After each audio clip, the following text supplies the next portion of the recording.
A little difficult for you to open there. No, it wasn't. That was easy. What are you talking about? I saw you struggle. Oh, because I chewed all my fingernails off again. I'm back on that trip. Come on. It's a buble. Do you want to borrow my fingernails? I would love to. Coconut pineapple buble. It's delicious.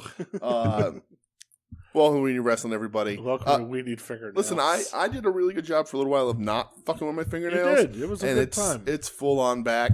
I gotta get back on that taking care of myself shit. Yeah. But it's overrated. I told myself when I turned 38 I was going to be in the best shape of my life by the time I turned 40, and so far that is off to a miserable start. Well, the world's still miserable. So, but I got to get over that shit. That ain't changing anytime soon. That's a fact. I could at least not have achy joints while the apocalypse happens. As long as you don't have an achy, breaky heart, that's you're okay. True. I carried like 3 things to the shed yesterday, and I'm like, oh, I'm in pain. Oh, you poor thing, you. Welcome to We Need Wrestling, everybody. I'm DJ. I'm here with Brett. How are you, pal? I'm here. Hello. Here. What's up? You're here healthier than you were last week. Yeah, feeling. You want to hit everybody with a percentage? Where are you at? Percentage wise? How I'm feeling? Yeah. Today? Yeah. Right now, in this very moment. I'll give you like an 83% okay, today. That's good. I'm feeling good. All right. I'm having a good day. I'll get 83%. I'll take those odds. Not as great, but today we're feeling good. Good. Glad we're just getting through it. Good. I just wish that they would call me back. Right. Let's get this shit taken care of. It's the American medical system. Let's not cheers to them. Trust me, I know. How are you? I'm good, pal. Good. Tired? Yeah, me too. I'll tell you what. Me too. I'll tell you a really interesting thing. I turned 33 and I got tired. Yeah, well, that's what happens. Yeah, I'm finding that out. I'll tell you what my week was like. I don't know if you ever feel this way. So this is probably in the history of us doing this show, which is a little over 3 years now. Yes. And I have 1 or 2 of these bouts, but this is probably the worst one, where I was just sort of like, ugh, wrestling? I was like that last week for sure. I was like, I don't give a fuck. Yeah. This week I was a little more like, what's going on? A little more upbeat, but still not fully recovered in life yet. Like we're watching horror movies. Yeah. I'm playing video games. I'm watching football. Right. I'm watching the Phillies. And I was just like, oh, wrestling's on. Okay, let's see what happens. Yeah. So it's just like the strongest, because like there was a clip of my life in the late 2000s into the 2010s where I didn't watch wrestling at all. Yeah. Where I was just like, that's behind. I still like wrestling. I would still, I went to the odd show or would watch old stuff on YouTube, but like modern current wrestling, I was like, I don't need any of this shit. And it was, WWE was the only fucking option. There was no accessing Japanese wrestling, you know. Impact I never fucking liked, really. And I was like, you never wanted to cross the line. So I was just like, I'm not watching wrestling. And this week I was like, all right, well, I mean, I guess I'm obligated. I'll see what wrestling does. So yeah, I get like that sometimes. Yeah. Like I said last week, I didn't give a fucking shit. Right. Well, that's because you got you're at 83%. I was under the knife. Right. Under the blade. I can't wait. Sanders says. I can't wait till next time I have surgery. I'm definitely just gonna blast Under the Knife by Hatebreed the whole time. Yes, you definitely should. I'm like, Doc, can we just play this fucking 7-inch over and over, please, while we're doing this? Yes. I don't know if you want somebody cutting you open. Well, I guess they didn't slice you, but like they're not going to slice me next time. They don't want anybody tinkering with your insides with some fast music. They might rush a little bit. You know? I mean, it's like when you're driving down the highway and something real good comes on, and all of a sudden you're doing 90. Yeah, I do. That happens. You don't want a surgeon, the delicate touch of a surgeon doing that.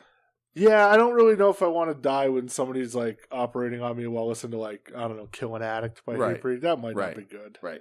Did I tell you I got pulled over last week? Yeah, you did. We talked about that? Yeah. All right. Mr. Man with your fucking license plate. Yep. Fucking dicks. Did you paint it yet? No.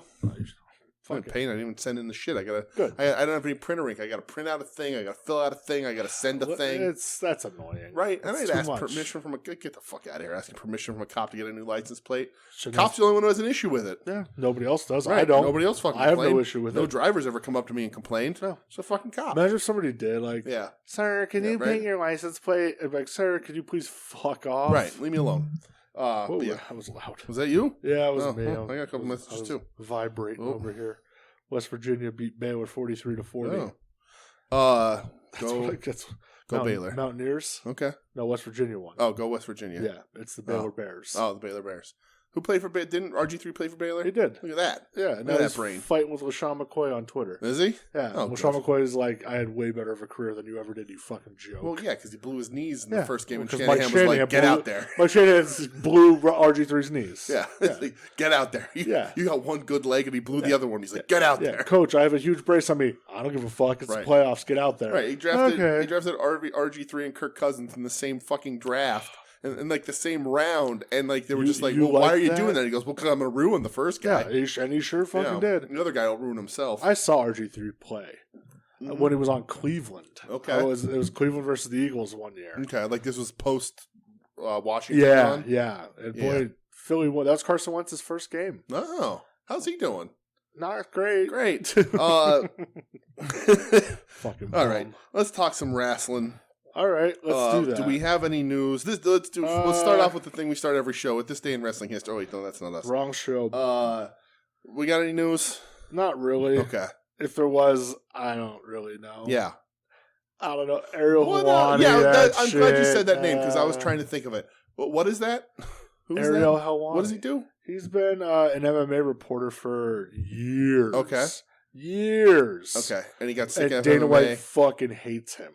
Okay. Dana White like banned him from the UFC events. Oh, really? And shit. Yeah, because like he would go and like spoil news that like UFC so when Brock was coming back, for I think it was UFC 200 at Madison Square Garden. Yeah. There was a pay-per-view that night, and they were going to announce like in the video package and show Brock. Okay. Well, Ariel went and like spoiled it. And Dana was like, "You fucking piece of shit! Right? Like you don't need to be doing this." You know. Sure. He's like, "Well, I'm a journalist." At least put it behind a paywall on HelwaniSelect.com. Oh, Jesus.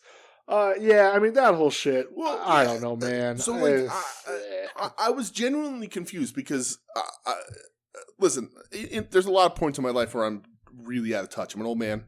They're just generally confused. That too. I'm bitter about it. I'm an old man. So like, I tweeted last night, like, what's an Ariel Helwani? Because and when I saw the video, I've seen his face before. Yeah, I did not know his name, and I don't listen to wrestling podcasts like that kind of shit. Like I listen to Regal talk about Tajiri, or he doesn't even do wrestling podcasts. He does the MMA hour. So why is he interviewing Tony Khan? Because he's kind of like a fan of wrestling. Okay, because like people say he's like a fucking sucks WWE's dick. So Ariel Helwani, he was employed by ESPN as like their MMA analyst and stuff. And then they ended up no access to UFC. You have no value. Exactly. They ended up letting him go. So now he kind of took a step back. Okay. But he's like a wrestling fan. Yeah. He's been given access to like Triple H and Seth Rollins and like a bunch of WWE guys. Yeah.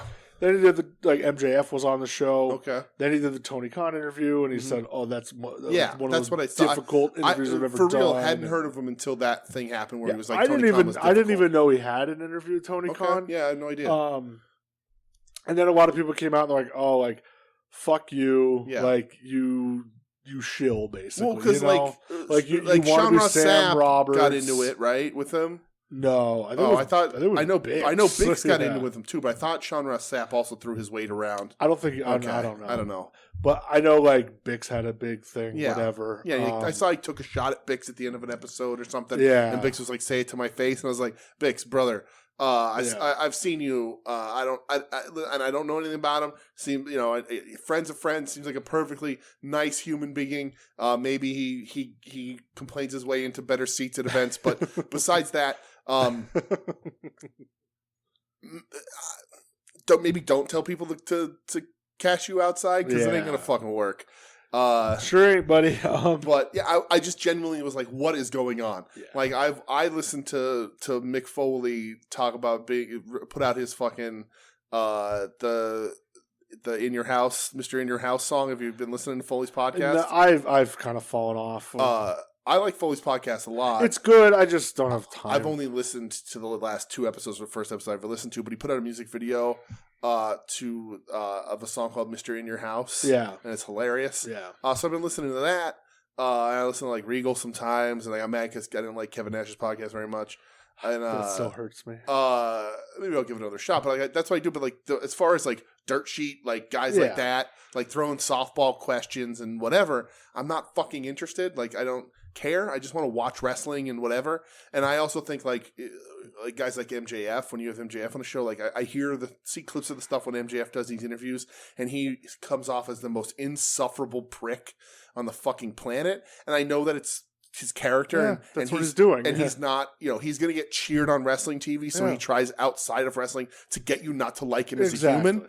But I'm like, you're not creating the kind of heat for me that you think you are. You're creating that this dude's an insufferable prick who's so full of himself. And like, I'm just like, okay, like just you can drop the gimmick and answer a question for real once. Like when they're like, what do you like to eat for lunch? And he's like, well, Tony Khan told me that I can't eat this for lunch, but I said fuck him, and he gave me more money so I could eat a sandwich. And I'm like, what are you talking about? Like, shut up. So I was just like, I don't know what an Ariel Helwani is. Yeah. I don't understand any of this, but apparently it's a big deal in pro wrestling. Yeah, there's like big questions with like co-opted media and like how kind of dirty it is. And, well, the dirt sheets are all terrible. I mean, Meltzer gets leaked by those fucking idiots, and come on, Meltzer. We've said this before on the show. Like the Young Bucks named a fucking move after him. They leaked to him. Yeah. Like, and I know everybody. And I looked at it, and the controversy was that Helwani asked about CM Punk, and Tony Khan wouldn't give him a straight answer. And it's like, he doesn't owe you a straight answer because it's a legal thing within his fucking company. Yep. Like, it's a much deeper, bigger deal when it comes out that CM Punk also has a fucking office job in AEW, like Tony Khan revealed this week or last week or whatever the fuck that was. And like. So he doesn't owe you fucking anything. Yeah. And like people had said, like, you're not grilling Trips about fucking taking over the company from a fucking whatever plethora of words you want to use to describe Vince McMahon. And he's like, it's not the same. I'm like, it is. You're giving softballs to the guy you want access to. Ariel has this thing where he loves to be the victim, but acts like a hardo about it too. That's so many people do that. But that's like his shtick, kind of. And like it's just like Tony Khan's not giving you a straight answer, and that's what you want because you want to show to Triple H and the rest of those idiots that like look at how much of a hard time I'm giving this guy. You want me on your side because look how much of a hard time I give Tony Khan. He goes, I want access. I want to have a match. I want to team with the Miz at WrestleMania. Whatever. But yeah, I honestly was like, I don't know what this is, and it is so fucking stupid. Yeah, everybody just needs to watch wrestling. I agree. Shut the fuck up about wrestling and just watch wrestling as we do a podcast about wrestling. Yeah, as we talk about it, right? Yeah. Well, other than... And next week on the show, Tony Khan, everybody's going to come in and answer some questions. TK's coming in the house. He's flying in. Oh, good. Yeah, I'm going to clear a spot. His dad's going to land the copter. Good. He's coming in next week. So I would have been able to land the copter on the old deck. That's true. And then the week after that, we're going to have Road Dog in to talk about the big DX reunion. I'll be off that week. Okay. Hopefully that's the week I get surgery. Okay. All right. So wrestling that like we watched this week. Yeah. I actually watched quite a bit more than I thought I was going to. Oh, I forgot to tell you this before the show. I watched some of Raw. I watched some Raw too. Yeah. All right. Whatever that fits. I don't know what we're talking about. We'll get there. Yeah, okay. Well, I know you didn't watch this because you don't have this channel. Yeah. But on Vice, they've been doing Tales from the Territories. Yeah. Last week was about like CWA and like Jerry Jarrett and all that shit. This week was strictly about Andy Kaufman. Yeah. Right. So the round table, it's Jimmy Hart. Okay. Jeff Jarrett. Yeah. Jerry Jarrett. Okay. Dutch Mantel. Karen Jarrett. I wish. What a shame. Dutch Mantel. Okay. And Jerry the King Lawler. Okay, great, of course. Your favorite. Right. You don't learn anything new about it. It's just presented in a cool way, though. How does Lawler handle it? Fine. Okay. He's not like insufferable. So I need more. Let me clarify. Let me drill down a little bit. Does Lawler still claim that it was all real? No. Okay. No, because they talk about like how, for the longest time he claimed the Letterman thing was a shoot. Well, and like he said, he shut his mouth like for at least 10 years till after Andy died. Right. Until finally he was like, he did. Hey. Right. This was all, and like he talked about how nice Andy was, and Andy would always call him Mr. Lawler. Yeah. And he goes, Andy, that's my father. Call me Jerry. He goes, oh, I'm sorry, Mr. Lawler, and just how much of a pro Andy was, and certain things that Andy would do like on the fly that kind of they didn't know about, where the incident where Lawler pile drove him in the ring. Mm-hmm. And the ref came over to Lawler after he's celebrating and goes, Andy said he needs an ambulance. Yeah. And Jerry's like, oh, fuck, did I hurt him? You know? Yeah. And he's like, no, he's fine. He goes, but he wants an ambulance. And he goes, well, we can't afford an ambulance. It's $300, you know? And he goes back over and he comes back and he goes, Andy says he'll pay for it. And then Lawler just goes, call that fucking ambulance. Like, you know? Nice. They talk about like they show clips from like the Letterman and stuff. Yeah. And Lawler talks like years later he went on Letterman and Letterman told him like we used to refer to it as, you know, the famous show. Yeah. And Lawler's like, why? What do you mean? And he goes, that's the show that like put us on the map. Really, was you and Andy. You know, they talk about how it was Andy's idea for Lawler to slap him. Okay. And Lawler like was like, we probably shouldn't do that. And then like Lawler knocked the taste out of him. Well, and then Lawler like got into it and did it. And then, you know, when Andy retaliated, like called him like you motherfucking asshole piece of shit, like all that. And then like when he went to throw the water at him, he kind of looked at like Andy just looked at him and then threw it. Yeah, he's just like Andy was a pro. Yeah, he goes, he was such a pro. And I love that shit. I love Andy Kaufman. So anything with Andy Kaufman, like again, you're not learning anything new. Lawler talk about how much he hated Jim Carrey on the set of The Man on the Moon? No, he does not. Because he hates Jim Carrey. Jim Carrey was did you watch that documentary about Jim Carrey on the Man on the Moon set? Yeah.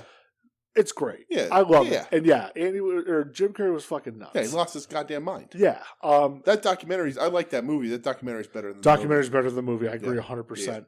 You know, but then they were talking like about Bob Zamuda. Yeah. And they didn't bring up like, you know, Tony Clifton. Andy Kaufman's a really interesting thing. And obviously this is all before our time. Yeah, of course. And that's why I love it. Because I remember seeing this, like watching Man on the Moon. It came out like 99 or something. Yeah. And I watched that movie as a kid, you know? And I'll go back. I'll search YouTube. I'll find these. Somebody will have them up eventually. But like, it is super interesting. And it's interesting now that since everybody who was sort of involved is more open about it. I think Zamuda died, right? Did Bob Zamuda pass away recently? I'm not sure if Bob Zamuda but like Andy Kaufman is such an interesting thing to me because Andy Kaufman I think is very funny. One of my favorite bits is the Mighty Mouse bit on SNL. Absolutely. He's the first musical guest on SNL ever. Bob Zamuda's still alive. Is he? Okay. 72. So the first host of SNL was George Carlin, and Andy's the first musical guest, and he does the Mighty Mouse thing where he plays the record and stands there, and it's hilarious. Yeah. Latka on Taxi, I think, is one of the least funny things on Taxi. I don't like Latka. Okay. I like Reverend Jim, Christopher Lloyd, way more. I like the other characters on Taxi more than I ever liked anything with Latka. But Tony Clifton is my exact jam. Yeah, that's right up your alley. The fact that they would switch between each other under the gimmick to like fuck with everybody. Yeah. I just like Tony Clifton is fucking hilarious to me. And fucking who was it? Was it Giamatti that plays him in Man in the Moon? Yes. Just hilarious. And it's just so funny. Yeah. But yeah, that's fascinating stuff. And that's cool. A lot of people praising that show. It's fun, dude. Like, again, these stories have been out forever. It's just like Dark Side of the Ring. Right. You know, like you're not learning really much we new. know it. But if you bring some other people in who don't, that's a pretty big deal. Yeah. So, what's next week, did they say? I think AWA.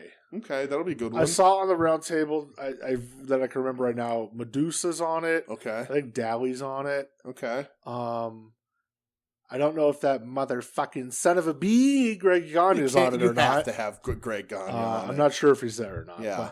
But that got me like reading more about like Andy Kaufman, of course. Right. Sure. And in 2014, Bob Zamuda and Andy's longtime girlfriend like had a book out, and they're like, Andy's alive. Oh yeah. Yeah.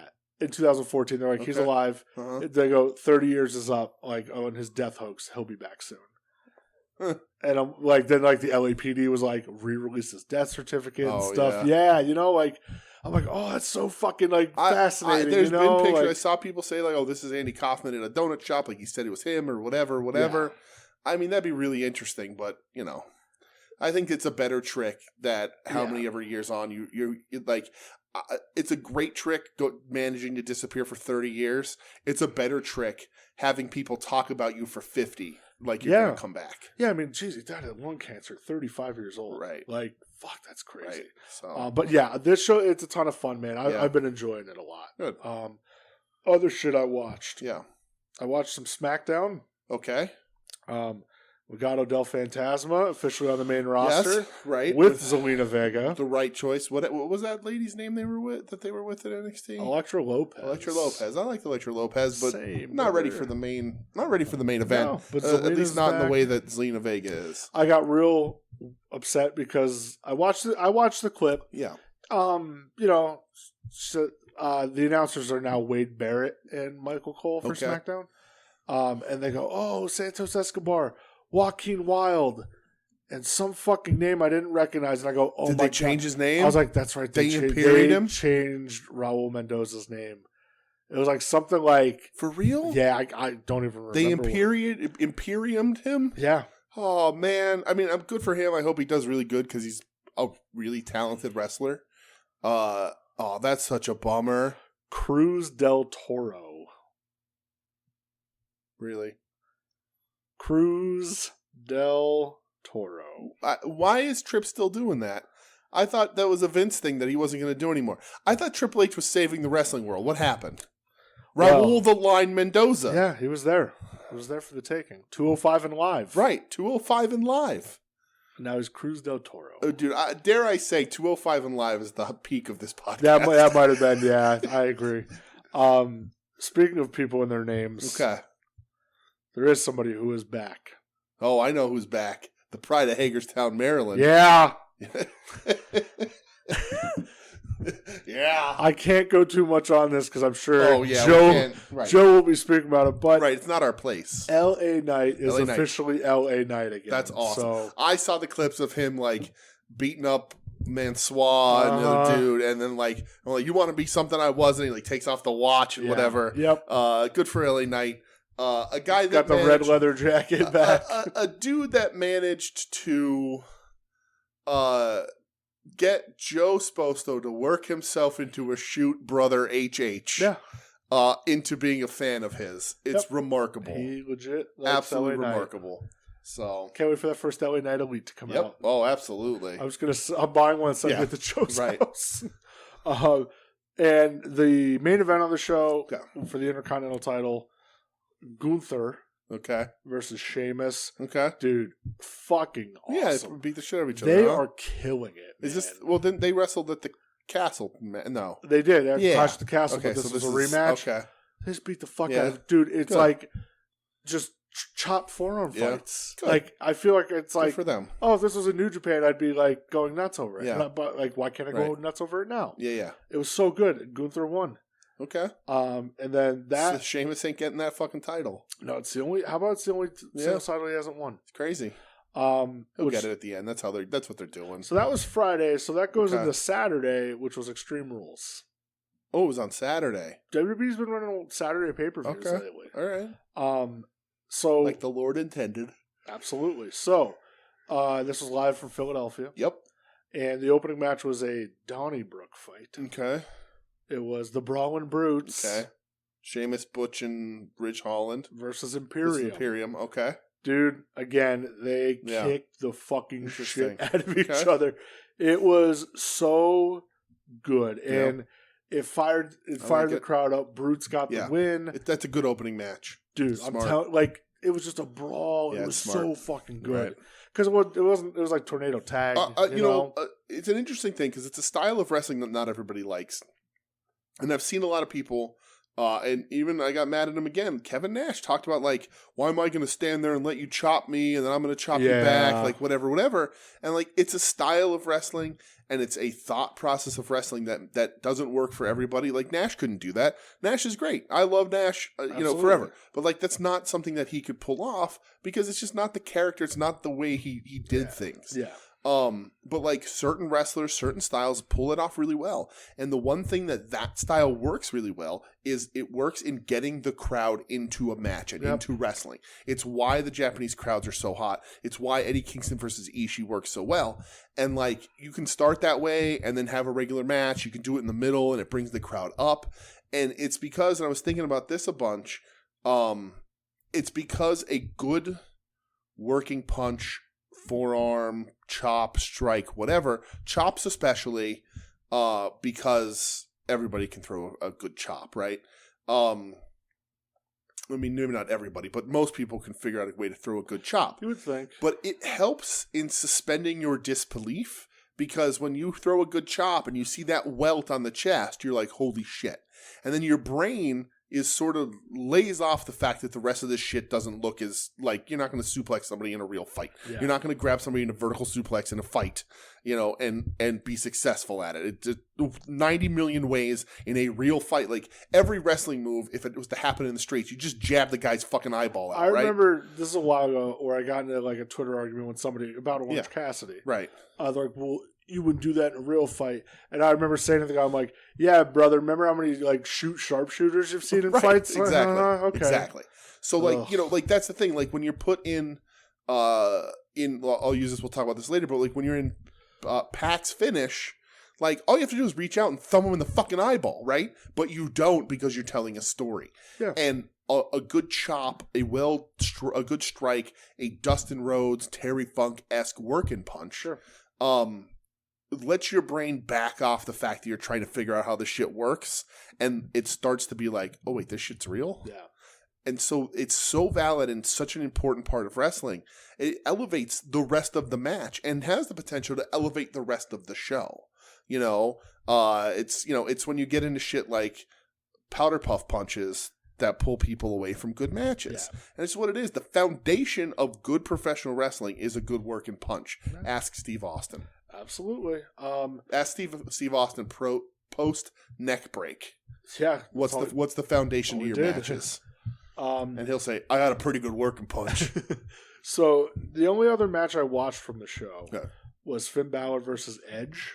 It was an I Quit match. Yeah. It was fucking long. You didn't watch the Fight Pit match? No. It was fucking long. Yeah. And the back half of it was really, really good. Yeah. I like the finish where Edge wasn't going to quit, but they held down Beth Phoenix and they were going to give her the concerto. Rhea was going to give her the concerto. Okay. And Edge finally quit, and Rhea fucking did it anyway. Oh, yeah. Yeah. Nice. Well. Rhea's a bad woman. So I liked the match, though. I thought it was the back half. I thought was really good. I saw that Edge got cast into Percy Jackson. Yeah, I like the headshot they used of him was before his face decided to sink in. It sure was. Yeah, that's a little. Yeah. But then, of course, what everybody's talking about from Extreme Rules, Bray Wyatt's back. Yeah, right. Oh, yeah. So I tried to tune in and watch that because everybody was saying it, and like Twitter was like, Bray Wyatt's back, 32 seconds. And I was like, oh, fuck, I can see it. And I went to put it on, and it gave me like an ad thing, and I was like, I ain't seen shit. Yeah. But, did you watch it? Okay. So, I mean, I watched it, if there's one thing about WWE, their presentation is second to none. Absolutely. Their production value, second to none. Say what you will about Bray Wyatt, but that crowd was going ballistic. I saw somebody say, I don't know who it was, but it was like, WWE is more than wrestling, and they absolutely are. 100%.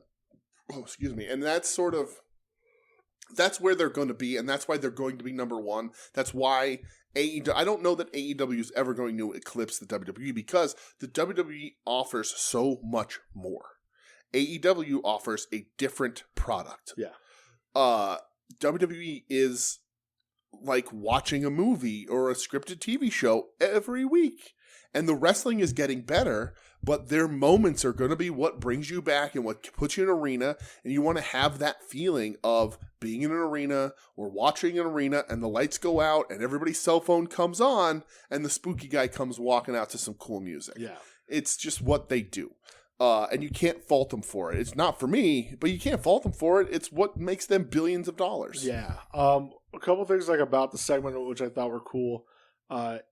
Apparently he had some shout outs to Brody Lee during it. I saw like they trademarked Uncle Harper.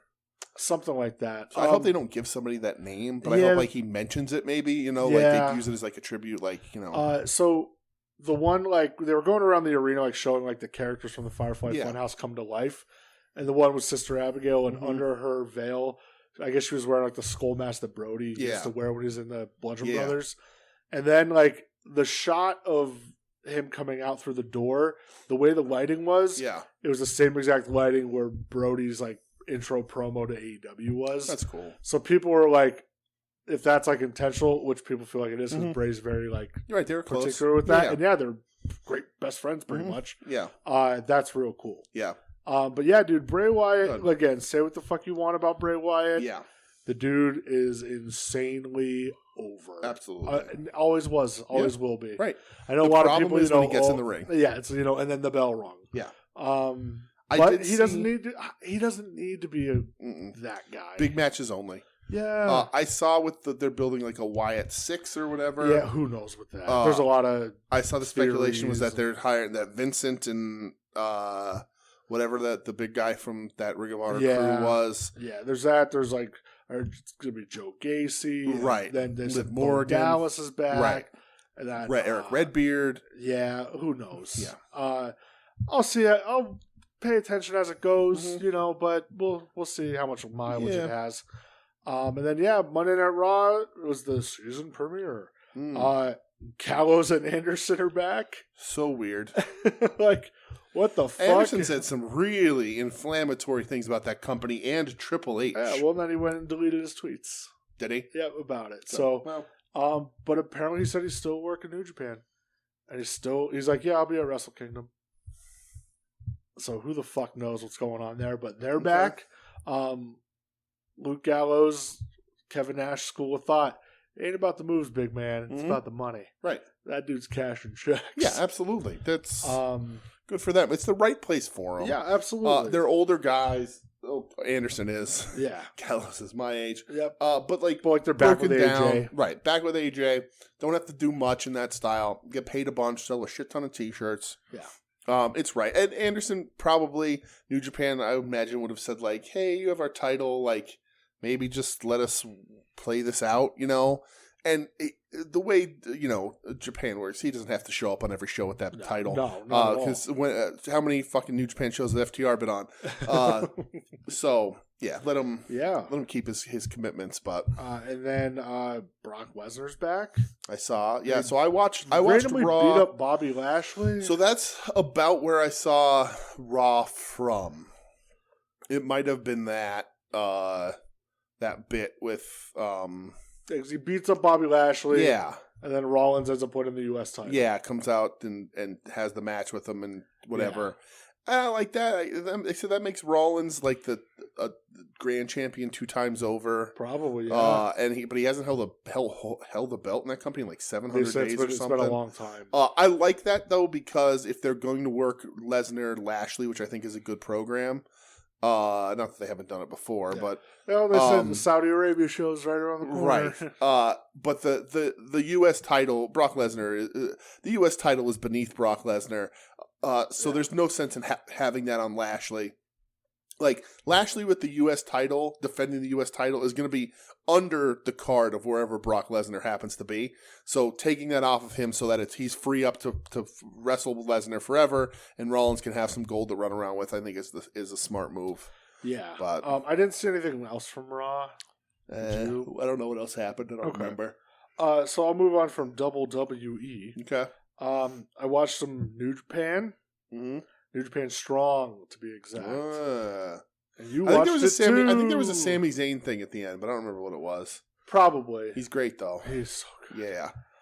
He definitely did something. But yeah, New Japan Strong. New Japan Strong. I watched this because you told me to watch it, so I did. I only watched the last 2 matches. I didn't watch the first match. Okay, I skipped over, and I think I was pressed for time. No, you weren't pressed for time. The first match had QT Marshall in it. That's why I skipped it. That is why I skipped it. Because it's him and Shooter. Yeah. So I put this on. You told me to watch the Ren Narita thing, and I had seen the pictures, and we got a flag on the fucking Twitter hilarious. account over the picture I took of poor Ren Narita. But anyway. Literally, like, Twitter is so fucking stupid. Yeah. Like, listen, you can go on Twitter and find areas of Twitter of, like, people getting their dicks sucked. Right, absolutely. Like, just full on porno, racism, whatever the fuck you want. Racism porno. Yeah. Oh, God. Right. Twitter sucks. God, it's a cesspool. But anyway, I went on, I was like, oh, you know what? It's like an hour and 20 or whatever. I'm going to watch the whole show. I didn't have anything else I was doing. I ordered a pizza, and I just literally sat on my couch with a pizza in the box on my lap, eating slices of pizza. The way to do it, man. Watching wrestling because Michelle wasn't home. That's the way to do it. Right. I felt terrible about myself after, but I did it.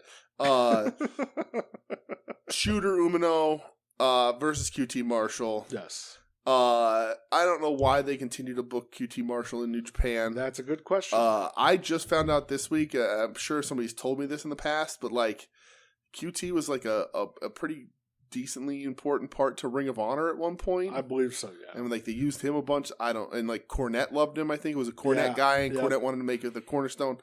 I don't know what anybody sees in this guy, but whatever. I love Shooter. Shooter's great. Fucking QT hits his lead-assed backhand handspring in this match. He had a great sell on the Death Rider. Shooter wins. Shooter is already very good. And I'm so excited. And I hope people realize this. So New Japan, I know a lot of people, maybe they don't know, maybe they're not, they don't follow it that closely, but like that, the last graduating class of New Japan that we had was Master Wato, the Great Okan, the Man, and who else? Was Carl Fred? No, well, he was LA Dojo. Yeah, but like Clark Connors might have been in that group LA too. Dojo. But like, listen, Great Okan is great. Took him about 6 months to figure it out. He did. Master Wato, aside from being the 69th IWGP Junior Heavyweight Champion, Tag Team Champion, is just a kind of a bag of shit. And so there's no real, like, they're going to have jobs. Great Okan has a lot of potential to be more, never going to be champion. He ain't good enough in that ring. But he'll be a good character. Wato is going to eventually wash out and end up in All Japan or wherever. He'll end up in GLEAT. No shots at GLEAT. GLEAT's been very good, from what I've been told. This class that is Shooter, Ren Narita, and Yuya, right? Those are the three? And that... Yoda Tsuji. Okay. Which he looks like $1 million bucks. I'm so excited for this class. I don't think New Japan has had a class like this in a long time. Yeah. I think this is a generational class of talent.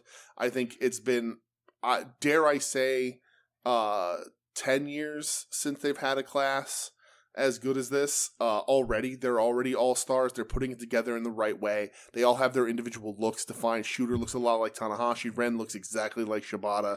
Like, scary. I think this class of New Japan is going to be super fun to watch and grow, and hopefully will bring in a lot more fans because you can literally jump in on the ground level of these guys' career and watch them forever.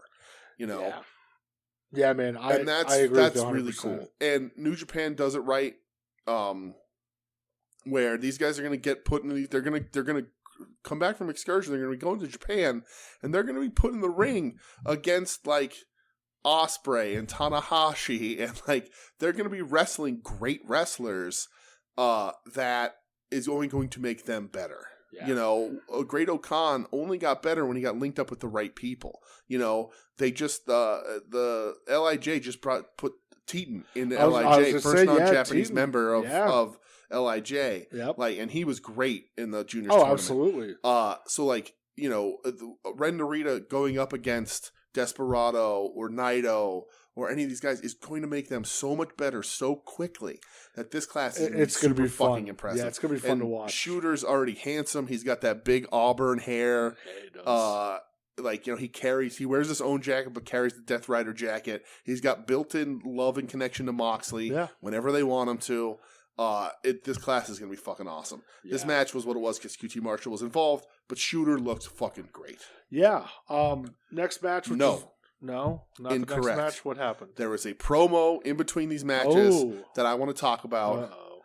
There was a promo. So they're in Vegas for this fucking thing. It was Autumn Action. Yeah, Autumn Action. Right. Yep. They're in Vegas.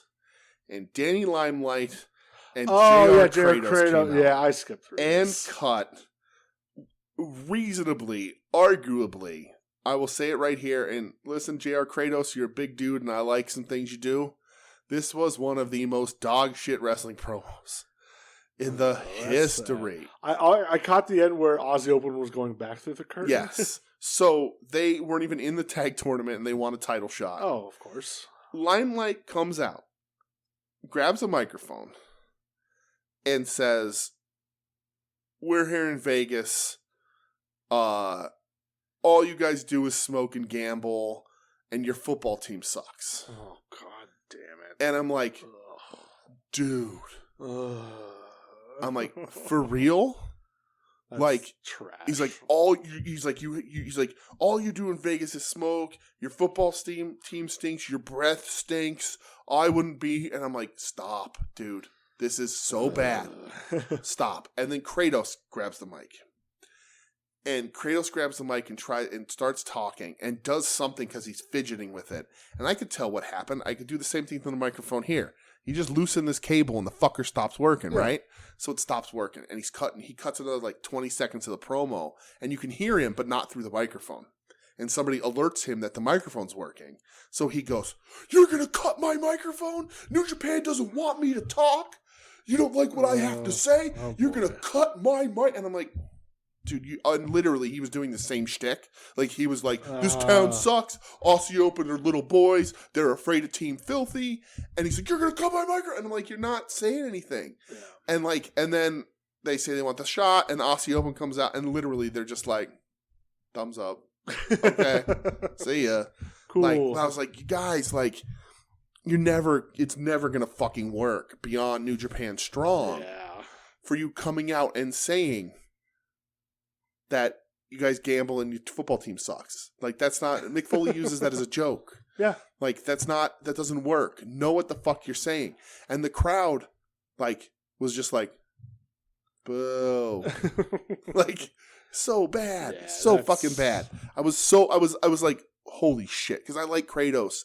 I like some stuff. I like him as a big guy. I think we've seen Kratos in Bloodsport. Like, I liked Kratos. Limelight's an AW dark guy. Whatever. Never cared. But I was like, him. oh, this is so bad, guys. This ain't doing it. Like, Yeah. No fucking way, guys. So, yeah. But yuck. Ren versus Juice. Yeah, dude. Ren Narita versus Juice. Yes. Fucking Robinson. Excuse Rock me. hard. Okay, there we go. Glad you got it. Yes. In. Ren's making his entrance, and Juice beats the ever living shit out of him. So I guess Ren like challenged Juice on social media. Yeah, I think it was even the Strong the week before him. Okay. And Juice whoops that boy. Yeah. For a good like 5 to 7 minutes around the outside of the ring. I put a picture up on our Twitter that got flagged. It's still there. I guess you gotta click a button or something. Ren Narita does a job on his forehead. He hit the Muda scale levels. And I did yell, get that camera out of there. Yes. Because they kept it on him a little too long when he turned over. Yeah. But there's a lot. He hits a gusher. Dude, I love Juice's promo before the match itself started. It was so good. Yeah. It's like, you want to talk shit on the internet about me? Yeah. I'm not numb nuts. I'm rock hard. Get this Frick so I can fuck you up. Juice rules. Juice fucking rules. And so the ref stoppage before the match even starts. He gets hit with the ring bell. Narita does. Pronounce pal. And Ren is like doing the gimmick. And the ref stops the match. And Narita stands up, and it's disgusting. It's bad, dude. I haven't seen a gusher like that in New Japan in a long time. All the young boys are going to like help him up, and they're immediately covered in blood. It was that much blood. Yeah. It was a lot of blood. Ian Riccaboni on commentary, but God damn, now I have blood on me too. Right. Good to see Ian getting a little before the show too. He gets a little on camera time too. Yeah. That's awesome. Ian's killing it. And so then Juice is like, if you're man enough, referee, and whatever, you'll restart this match right now, and Ren will get in here, and they have a match. They sure do. They have a really good match. No DQ rules, which I forgot about. They did a nut shot at one point, and I was like, it's a DQ. Yeah. But it wasn't there was a no DQ. Because in no way did I think that Juice was going to lose this match. And Juice lost this match. Fair and square. A submission hold. Absolutely. And he gave up. Yeah. They beat the tar out of each other. Yeah. They did.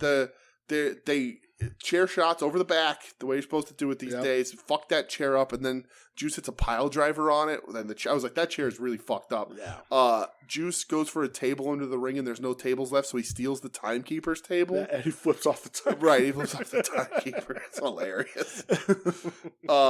This was a really good match. Like, yeah, dude. I like Juice a lot. I hope he's connecting. I know and I saw him. When Joe and I saw him at AEW Live in Philly, we both really liked that match. I don't know how much it resonated and connected with other people, but like they hit each other real hard. Like Juice goes for it. He's changed his style. I ain't a Bullet Boys guy, but I'm all in, rock hard all the way. You did say you were going to get a Rock Hard Club shirt. If they had them for sale anywhere.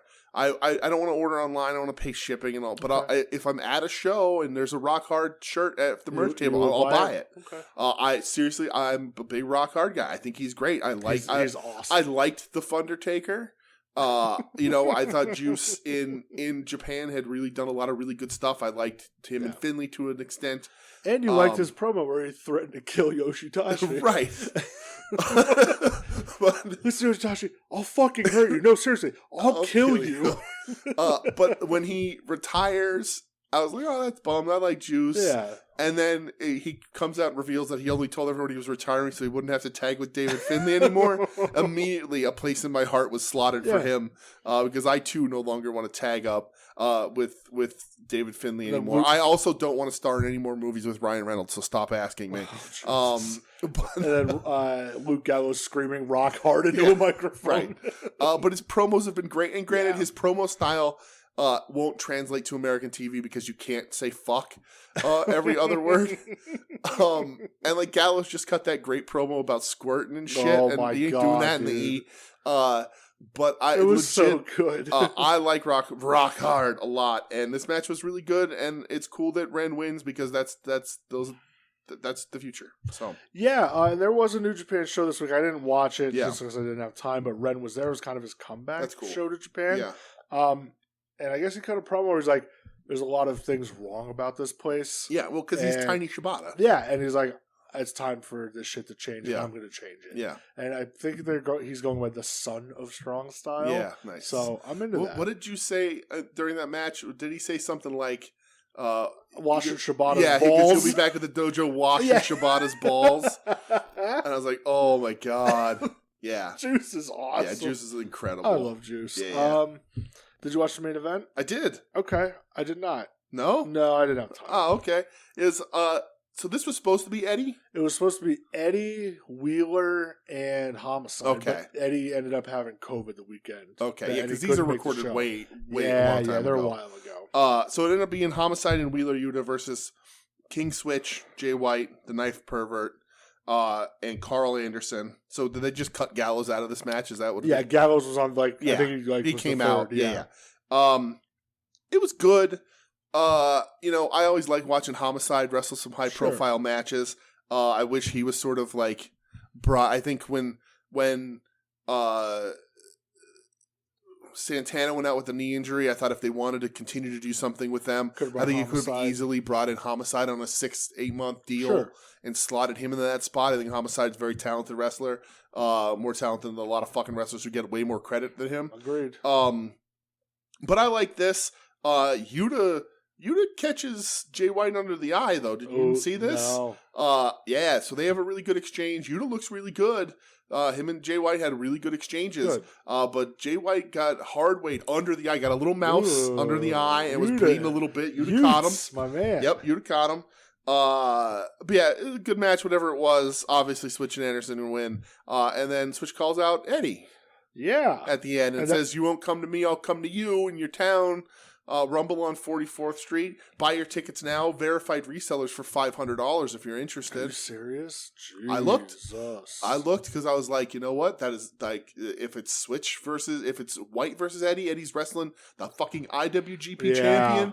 And then I saw the night before they're doing just a random card. I was like, that's super cool. I want to go to that. Yeah. And they have some mezzanine seats, like second up balcony in the back for like $60-$80. Yeah. But if you want anything closer than that, it's verified resellers for $200 to $500. Fuck that. And I was like, no way. No way. Especially not with how close this. If I knew, there's a lot of shit coming up. If I knew it was happening, like, and when they first announced it and signed up for the sale when it was right on, I gladly. Sure. But like, now I'm like, oh, okay, these are the matches that are on it. Yeah, I want to see them. Yeah. And I don't think they're going to be on New Japan World, right? Their pay-per-views again or whatever. I don't know if they might be on Fight. They're on Fight. I'll buy it, whatever. I did see there's a package deal. They said they give you a discount if you buy nights? both I'll buy nights. Both nights. Don't worry. We'll be set. Yeah, so we'll get together and watch them. But it was, we're doing LVACs coming up, and then AEW and AEW. It's fucking hard to cram in there. Yeah, it's a lot. But they announced it yesterday. The main event of that fucking show on the 28th. Jay White was making it seem like it's him versus Eddie, and but maybe that didn't fly with some people. I don't know.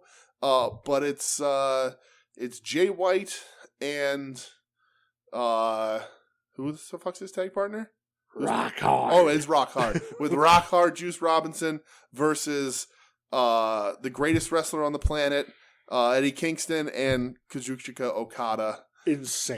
Eddie Kingston is wrestling a match against the IWGP champion with Okada teaming up with the greatest the greatest star in New Japan of the last decade or more. Crazy. Insane. Absolutely insane. And I know like they haven't used Eddie on AEW in a bunch of weeks. He's on Dark for Rampage. I saw him and Ortiz tag up. Okay. I saw a spoiler for that because the Rampage is. Yeah, they're filming it tonight. They're in Canada again. Yeah, they're filming it tonight. Yeah. But I was like, okay, so at least they're using him there. But like Eddie's not being used there, and he put out another interview, and he's like, "Listen, he goes, I got to learn this ain't like the Indies, and he goes, my mouth gets me in trouble, and I don't get some shit. But I got to figure out, I'm learning. Yeah. And they're going to use him. I'm sure they're just waiting to find the right time. And nothing wrong with taking the guy off TV for a bit so he seems fresh. That Eddie Pop, when he comes back out, is going to be fucking huge. Insane. But in the meantime, he's just, wrestling the IWGP champion That's and teaming with in Okada. His spare time. Yeah, whatever. No, but it's fucking, crazy. Nonsense fucking crazy. Matches. Just nothing. He's just knocking off the ring rust. Yeah. He's just staying fresh wrestling these young guys. If you want to give me somehow out of this Eddie and a Juice Robinson feud, those promos alone would be perfect. So the only thing that concerns me about Fight is they have cutoff times. They do. And New Japan's usually pretty. Japan better time that shit out. Yeah, they're usually pretty good with timing. Yeah, because fucking House of Glory announced another really Shingo versus somebody. Yeah, low key. Oh, but no, there's another match they announced, so it's going to be really good on there, but I don't remember what it was. They announced something else that I was Shingo's interested in. Be there. I'm fucking pissed. But like I ain't giving them money because they're gonna. What the fuck? They give me 8 minutes of Kingston Marufuji. It's nice though. I do see Marufuji like interacting with Eddie and retweeting his shit on Twitter, and I'm like, Eddie Kingston and Marufuji are friends. That's awesome. Did you see that? I think it's the weekend of maybe I don't know if it's LVAC weekend or an AEW weekend. That show where it's Nakajima and Ultimo Dragon and Marufuji teaming up. Mm-hmm. See who they're teaming up against? Yeah, it's fucking Alberto Del Rio and who did an interview with Fred Rodriguez or whatever. Today. Oh, good. He said that if she doesn't keep her mouth shut, he'll ruin her. And so he said that he has the video, and he goes, not those videos. He goes, he has the videos and the text messages and the recordings to ruin her. He goes, I just want to work. I'm sure he does because they're all fucking coked up. Right. He's like, I want to work. She wants to work. If AEW wants to hire me, that's on them. But she better keep her mouth shut, or I'll ruin her or whatever. But he's like, I'm not looking to do it, but I'll do it if I'm forced to. And it's like, fuck you, man. Yeah, that's the guy who's always like, oh, WB this, and I'm welcome back whenever. Okay. Right. Yeah. All right. So I guess did you watch anything else other than AEW? No, sir. All right, so this is just we'll hit the AEW section of the pod here. This is all we have left. Yes. Last Friday, it was announced Jon Moxley signed a 5-year deal. Yes. So apparently Moxley was working without a contract for like a month or two. So I saw that he was he wanted to be a free agent and sort of was like, listen, I'm not going anywhere else. I'm still going to work for you guys. You're my guys, but like I want to be able to work indies and not have to run it past anybody and sort of have a little more control of what I do when I do it, because it's not like I'm going to go back to the E or something, And I think Tony Khan sat him down with an open checkbook and said, "What number do I have to write on this piece of paper to get that the fuck out of your head?" Because I think that's officially out of his head now because he dropped the GCW title to Nick Gage on Saturday. Did. So. In a match that I understand was high quality. I heard it was just Moxley dragging Gage, kicking and screaming. Yeah, and then fucking William Morrissey beating involved. Him up, which they didn't follow up on TV with at all. No need to. Right. So, he's a coach now too. Yeah. And they hired his wife, so... Yeah, 5-year deal he got. Yeah. Whew, I'm sure he's making a lot of money. Yeah. I mean, the year he's had, the way he's stepped up, the way he's bailed your ass out and pulled your ass out of the fire, I think that's a huge thing. I think if anybody fucking deserves it, again, it's being selfless in selfish times. He fucking deserves it, man. I could not be happier. Every time I see Mox or read something about Mox, he moves up my fucking list for real. Yeah. Doesn't he rule? He's awesome. He's the best. Yeah. So Rampage. Yes. Blackpool Combat Club. Yes. Against Roosh and Private Party. Yeah. It was all right. I thought it was only okay too. Yeah, it was fine. I wanted it to be more. Did you like William Regal flirting with Excalibur? Of course. Again? Was this when he called him Custard, or was that on Wednesday? This is when I believe he called him you piece of salted caramel cheesecake. I'd let you melt in my mouth whenever. Right. It's my favorite thing. Absolutely insane. But yeah, I thought this match was okay. Yeah. Nothing to write home about. Right. It was fine. Yeah, that was fine. You didn't watch Josh Woods and Tony Nese versus the Varsity Blondes? Nope. Fast forwarded. It lasted like a minute and a half. I'm not interested. It was the old squish. Yeah, not interested. Yeah, this is the exact reason I've been saying, boy, Rampage, you guys got to step it up because shit like this sucks. Right. And that's sort of, I guess that's sort of what I was saying, like, about wrestling this week and about, like, AEW with, like, I still really love AEW, and, like, I only put Raw on because there was nothing else on fucking TV. So I'm not going back and watching that either. Yeah. But, like, I like AEW. I love the product they're putting on. I'm a huge fucking fan. But, like, there's some things they're doing on these shows, and there's some people they feature week after week after week that I'm fast-forwarding through now. Yeah. Like, and Tony Nese has not missed a show. Ugh. Tony Nese has been on Dynamite and Rampage, like, every fucking week. Yeah, it's and bad. I'm not fucking interested. Nope, not at all. And I don't have to be. If other people are, there's a guy who comes back on fucking Dynamite that will get the absolute fast forward every fucking time. And it's absolutely fine because other people are excited. I don't need to watch it. That's fine. No, not at all. I'm with you on that. But I was like, I ain't doing this. What could they possibly have in this ring? There's not an interesting storyline. And the match ain't going to be any fucking good. When, Woods is okay. Nese is all right. Yeah. Garrison is there. Pillman Jr. is a fucking bad wrestler. He sucks. So. Yeah, you missed nothing. Yeah. Next match was Ty Conti and Anna Jay. Yeah. Against Sky Blue and Madison Rayne. I fast forwarded through this and felt bad and was like, all right, I'll go back. And I went back and watched 30 seconds and went, nope, I was right the first time. And I fucking fast forwarded. Yeah, it sucked. It was bad. It was real 30 bad. seconds, I was like, this is actively bad. I like that you fast forwarded it, and then Adam Van went frame by frame, like the greasy, that's like the grease ball he is, like the Zapruder film. Yeah, like you said, match of the year. His jeweler loop up 2 inches from the screen of his TV. Yeah. Oliver Stone spent less time looking at film. The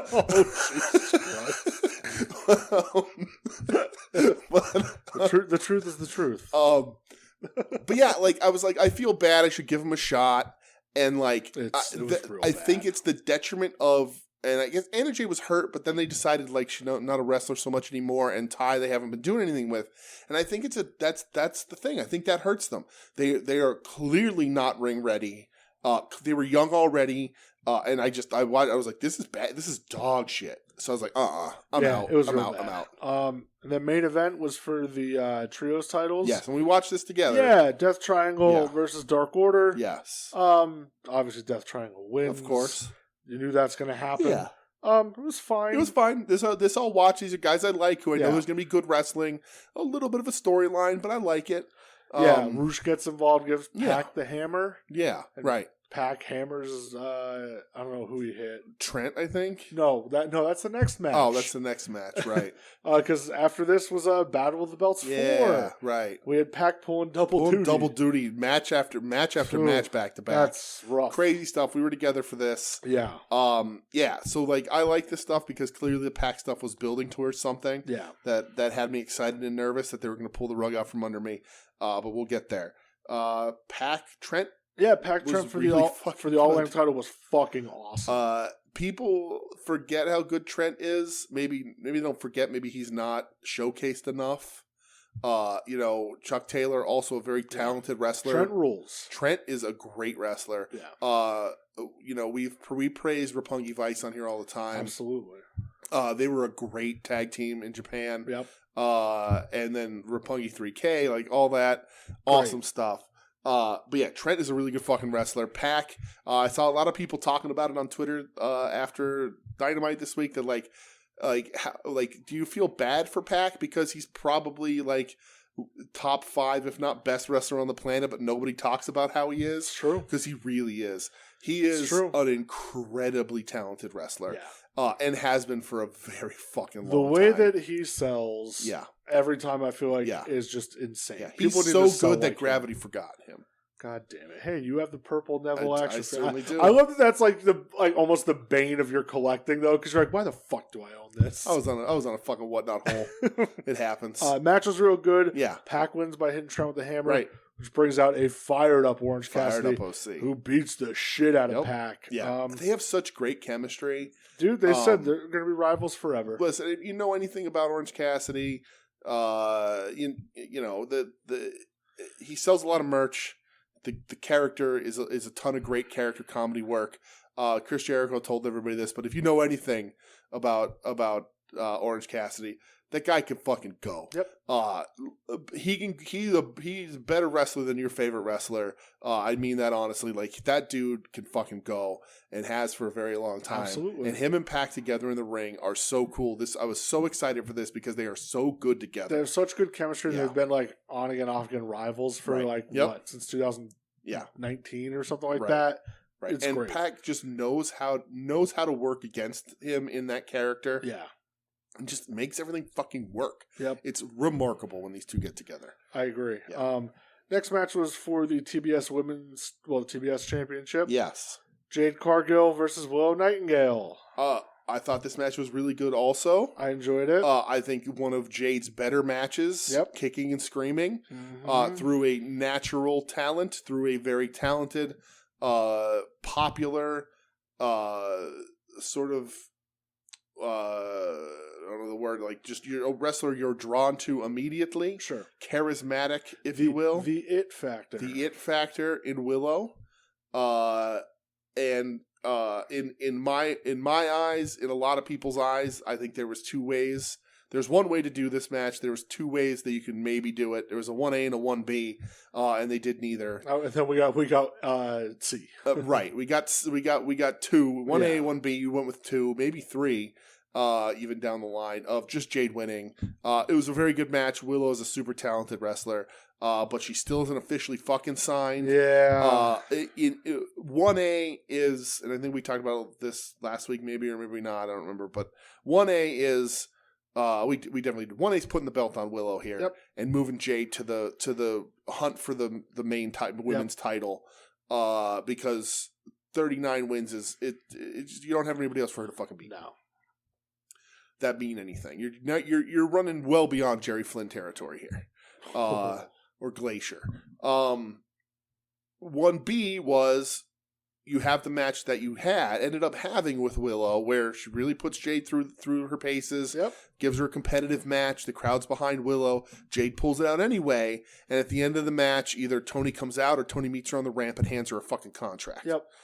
Because she's been featured in your women's division for the past 3 or 4 fucking weeks. She's had a couple matches with Jade already. Right. I mean, she fucking pins Hayter in a tag match. Has that great match with Hayter after, and none of that happens. Willow just goes back, and now she's back wrestling on Dark. It's a disaster to me.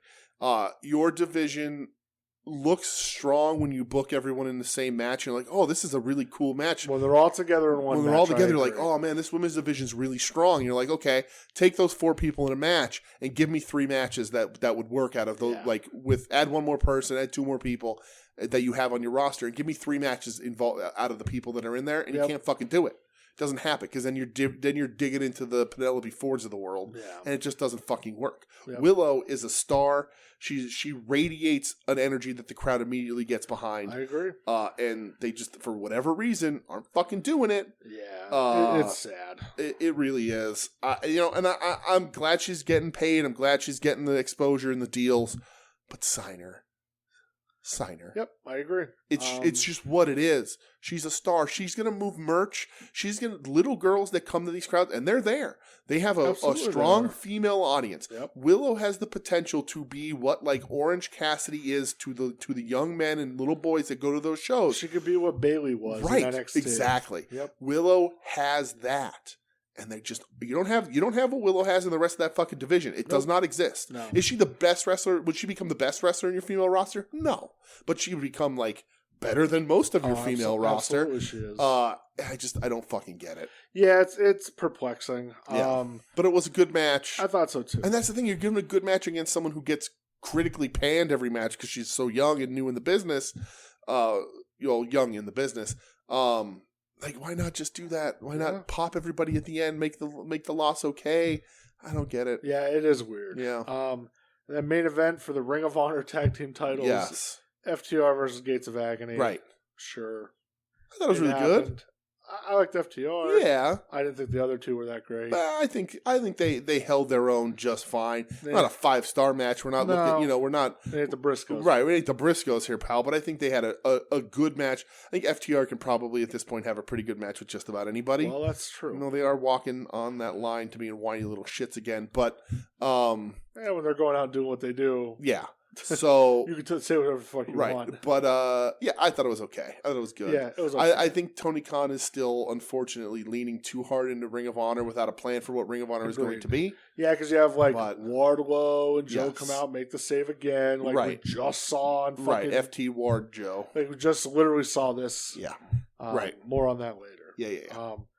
I did watch 2 matches from Dark It Elevation. was a better Battle of the Belts than they've had in the past, though. Might be the best one so far. The last Battle of the Belts was stinky. No. It was the one before that was stinky. The one before that sucked. The second one? The last one they just had was Claudio versus Takeshita. Oh, right. Okay. Yeah, that was the second one was stinky. The second one was real bad. Yeah. So Dark Elevation, I watched 2 matches. Look at you. Did you watch anything from this? I did not. How dare you? I know. Really, you fucking sent it to me. Did I? Yeah. What was it? Hikaru Shida versus Erica Lee. Oh, I did watch that. That was on Dark. You're right. Yeah, Dark Elevation, I watched this one. Yeah, all right, good. Yeah. They were. You know what? Ian on commentary. Yeah, dude. Ian doing a good job putting Erica over. Does it right. Putting her over huge. It doesn't help Shida if commentary buries the person she's wrestling, because then the win doesn't fucking matter. So no matter if nobody knows who she is, she's a wrestler. She's in that ring. She's gonna hit somebody. It's gonna matter. And so I like that. And then I like Big Show even being like, she got big shoulders. She's gonna hit hard. Yeah. Like, looks like a very good athlete. They put them over really well. Put her over being like a 2-sport athlete in college. Right. Yeah. Erica rules. Erica's awesome. She wore that yellow gear that was like relatively new. And she does a really good opponent for her because she is fucking awesome. So I was very excited about that when that happened. Yeah. I just, for whatever reason, forgot that was on Dark. Brain? Yeah. Did you watch the other match from this that you told me to watch? The Emi Sakura Trish Adora match? Yeah. I did. All right, good, because I watched it too. Look at me doing things. Yeah. Also, I saw the run times of the matches, and I'm like, I can get that in. Yeah, right. They were short. I did watch them. I forgot. I could watch this within 10 minutes. Yeah, I might have even watched beyond that. I don't know that I did. Ooh. Yeah, I like Emi Sakura. Yeah. Trish Adora is another one. And listen, Erica. I think Erica Lee's a great wrestler. I legit like watching Erica wrestle. Me too. Whether she's wrestling singles or tagging with Gummy Boar, I enjoy all of those. I enjoy the entire package of Gummy Boar. I enjoy Erica's solo. I think she lays her shit in. I think she's a super promising talent. She's awesome. I think she needs more of this AEW exposure before I'm going to be like, sign her. I think she would work. Yeah. But let's see her put her on TV. Letting her and Shida get into a 4-on battle, that was cool because we know how hard Erica throws. Right, we know how hard Erica throws, and we know that Shida's no slouch either. Yeah. I thought they had a really good back and forth, and their styles fit really well. Yep, I agree. I would sign Trish Adora right now. I think Trish has a great story. You talk about her military background. Yeah. Her look, all of that stuff. I think Trish is somebody who's maybe a little further along than some other of the indie people that they book on there. I like Emi Sakura a lot. I wouldn't be surprised if when your singles match against Emi Sakura is a little bit of let's see how good you are. Yeah. Because Emi's a very talented fucking wrestler. Emi's a vet. And has trained Shida, and Emi's your vet in that Madison Ring go to hell. Uh-huh. Emi Sakura is the one that is the talent. Didn't Emmy wrestle FMW? I don't know. Maybe. Positive That's possible. Yeah. Have you been reading the Jinsei Shinsaki Journal? I sure have, man. I've been loving that. Yeah. That was amazing. He finished it today. It's finally he did finish it? That rules. So fucking good. Anyway, Trish, I think I would sign Trish right now. Not into a big role. I think Willow would jump in and have a bigger role in that company right now. But Trish is a good hand to have in there and who will look good and make your other wrestlers look good. Yeah, so Emmy wrestled in IWA Japan and FMW. Nice. That rules. So Emmy's 46. Yeah, wow. Emmy is super fucking talented, man. Emmy rocks. But yeah, I think Willow, you have someone that you can slide into any program in your women's division and have a star. She will elevate any heel you put her up against.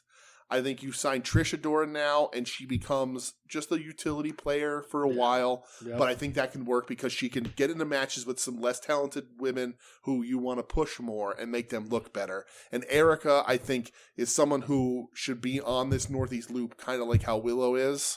How Willow's been on Dark for a long time. Yeah. Every time they're in this sort of Northeast area, the sort of that line, the Mason-Dixon line on up. I think you should put Erica Lee on your shows, and I think you can get a star there too. Eventually, Erica's going to get signed by somebody because she's too fucking. Erica good. fucking rocks. So, but she's young. She's 25, something like that. Young. That's Speaking fucking young. Of women that got signed, yes, Dynamite. Renee Paquette is all elite. Yes, that is a smart thing for them to do. It is. It's super smart, especially because the WWE was sniffing. Well, I didn't listen to her podcast because she put out a new episode this morning, I guess, talking about it. Oh, okay. And I always forget to listen to her podcast. So episodes I've listened to, I really liked. Good. Yeah. She gets her interviewees more vulnerable than anybody else because she seems to be so nice and genuine and also like very pretty. So people are just sort of the guard comes down. She's the face of the commentation of the broadcasting division. She's a babe. Yeah. Apparently, she was talking to Moxley kind of about getting back into wrestling, and he's just like. From what I gather, again, I didn't listen to it, but I read some notes. They're basically like, Mox just went to AEW and goes, drop a contract for my wife. And just goes, here you go. And they're just like, Mox can do whatever the fuck so she wants. Gets to be there live while he bleeds all over an arena. Yeah, good. Good. Did she work in WWE as a wrestler at one point? No, she was only ever broadcasting? She was only backstage. She did Talking Smack with Danielson, which was great. Yeah. That she was a commentator for a while. And my favorite moment of her as a commentator, they were in Seattle. Yeah. And Elias was doing his shtick. Mm-hmm. And he said something about the Seattle Supersonics, and they were booing. And she said, "No respect for Detlef Schrempf." And I was like, "You're the coolest." So one thing we didn't talk about really quick before we get into the rest of the show is that lots of speculation. Warner Brothers, Warner Media, cut Cartoon Network Studios this week, liquidated them. They're rolling them into the Warner Brothers Animation, which is a lot of people got laid off. Warner Brothers doing what corporations do, and they're being really shitty to their workers. I don't even know what's on Cartoon Network other than Adult Swim, right?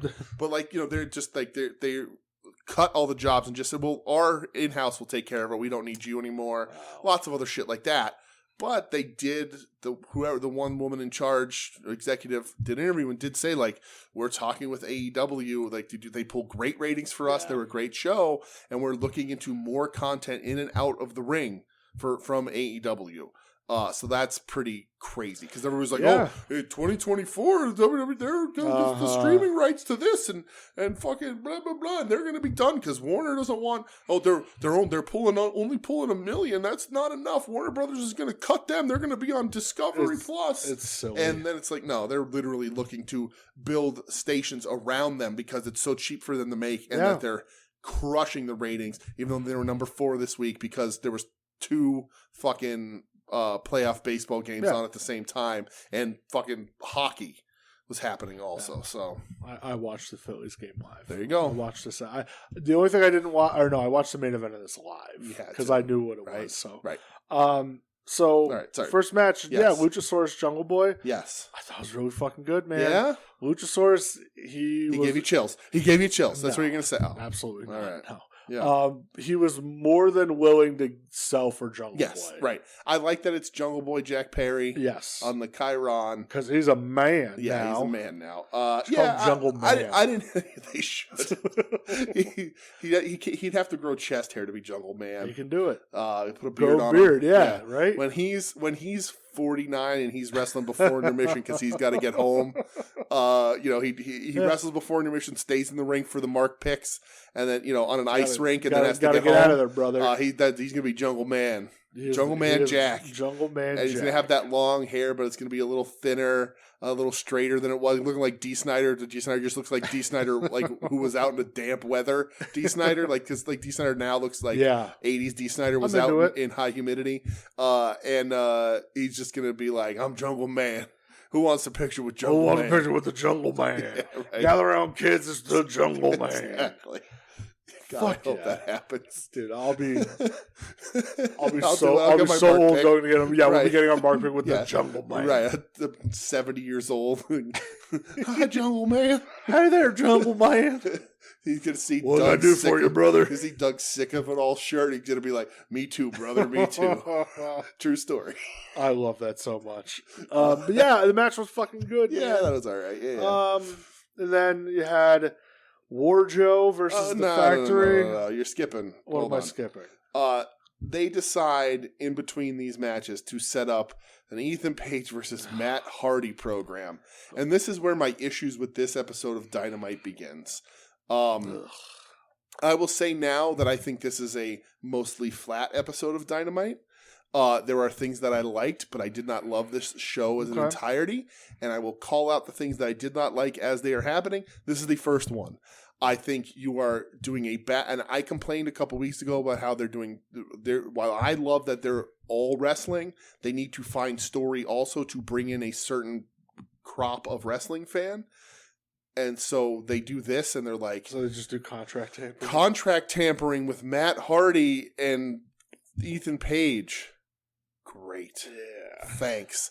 And if Matt Hardy loses, the firm owns Matt. The only way this can work is if Matt Hardy loses and Stokely cuts him loose. Yeah, he's just like it's just like, all right, I have your contract. See ya. And it's for real. Yeah. I was like, this is what we're doing. Like Ethan Page had so much potential. The beginning of this firm thing is already fucking shit the bed.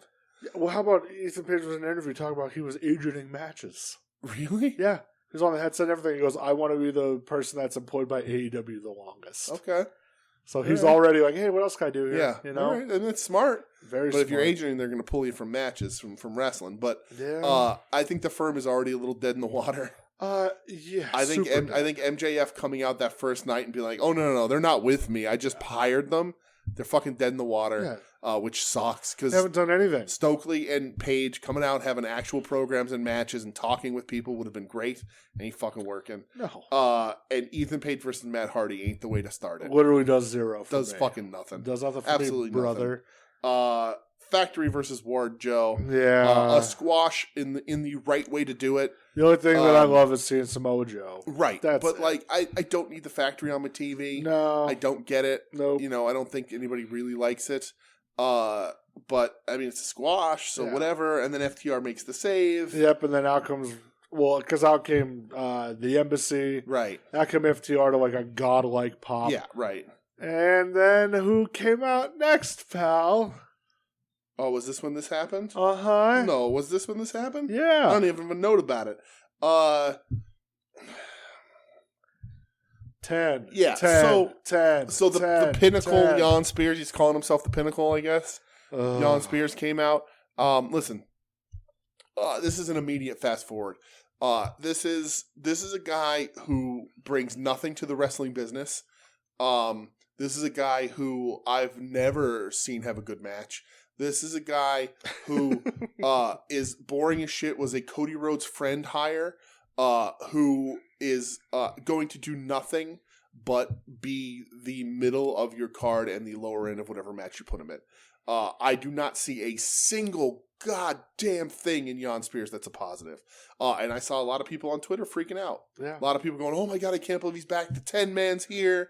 The chairman. Can't wait. But I understand that they're in Canada and he's a Canadian dude. Sure. Hopefully this will just get your pop and see you later. We're not renewing your contract. I don't know, because he's like dapping up Wardlow. Right. And, you know. Right. He is a hanger-on of the highest degree that is going to drag almost anything you do and involve him in down to the fucking ground. Name one thing in AEW that he was successful in. Is he like the equivalent of like the Gambler in WCW? I would rather watch a Gambler match. Well, I mean, I'd rather watch a Gambler match all the time. Right. At least the Gambler had some sort of character. Yeah. That of a gambler. Sean Spears sucks. He sucks, man. He sucks. He sucks. And I hate to say that, and I try my hardest not to bury anybody. I'm trying to be positive about wrestling. He is one of the things that I absolutely do not get. There's guys that I don't like that I can see why other people like. I can say, oh, well, okay, this doesn't do it for me, whatever. I'm not a big fan of these guys, whatever, Did you see that he also got the Chase figure in his line? Good. Great. First ever Chase peg warmer.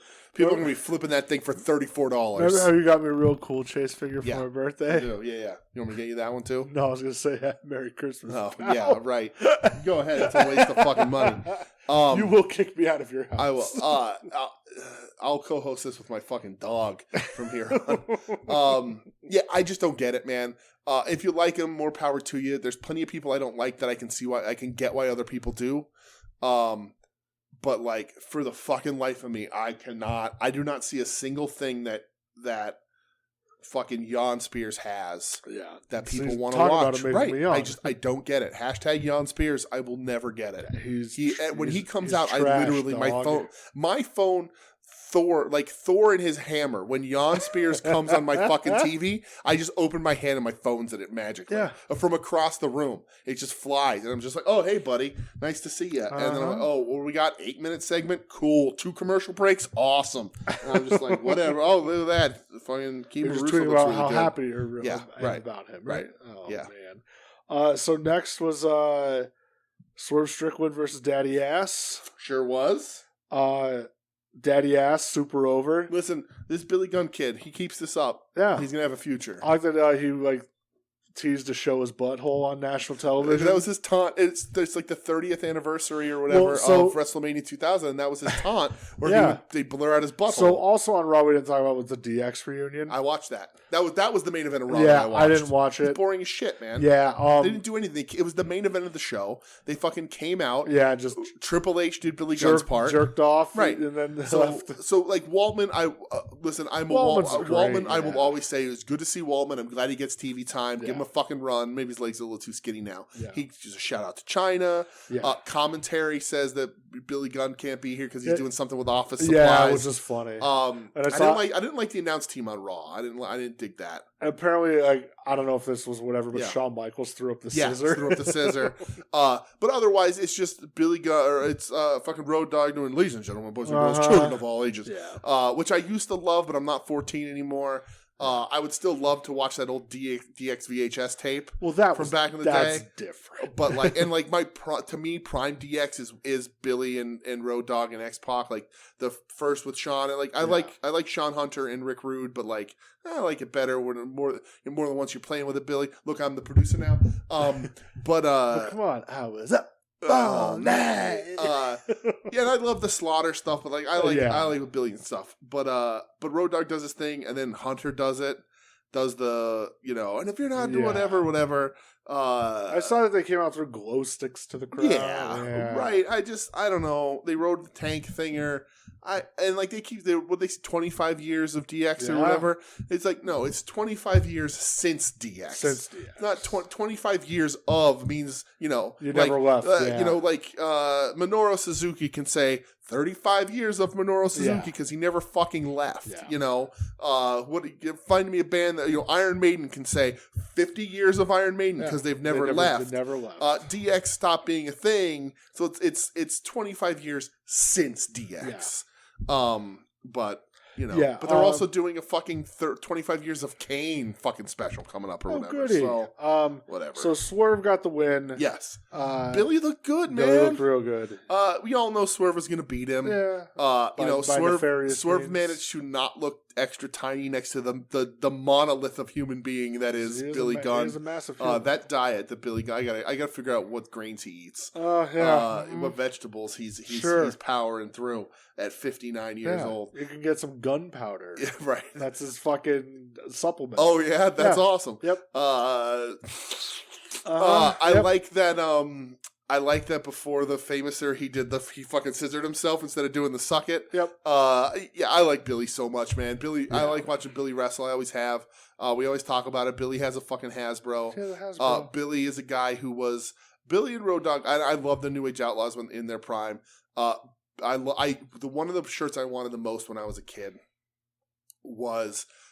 Road Dogg came out in a shirt that was airbrushed and it said "Look Ma, no curse." Yeah, because you had to know what the Armstrong curse was to get that shirt, and then you had to know that he was a fucking Armstrong brother. It's just this layered reference, and for whatever reason, the 14-year-old me got it, and I was like, I want that shirt so bad.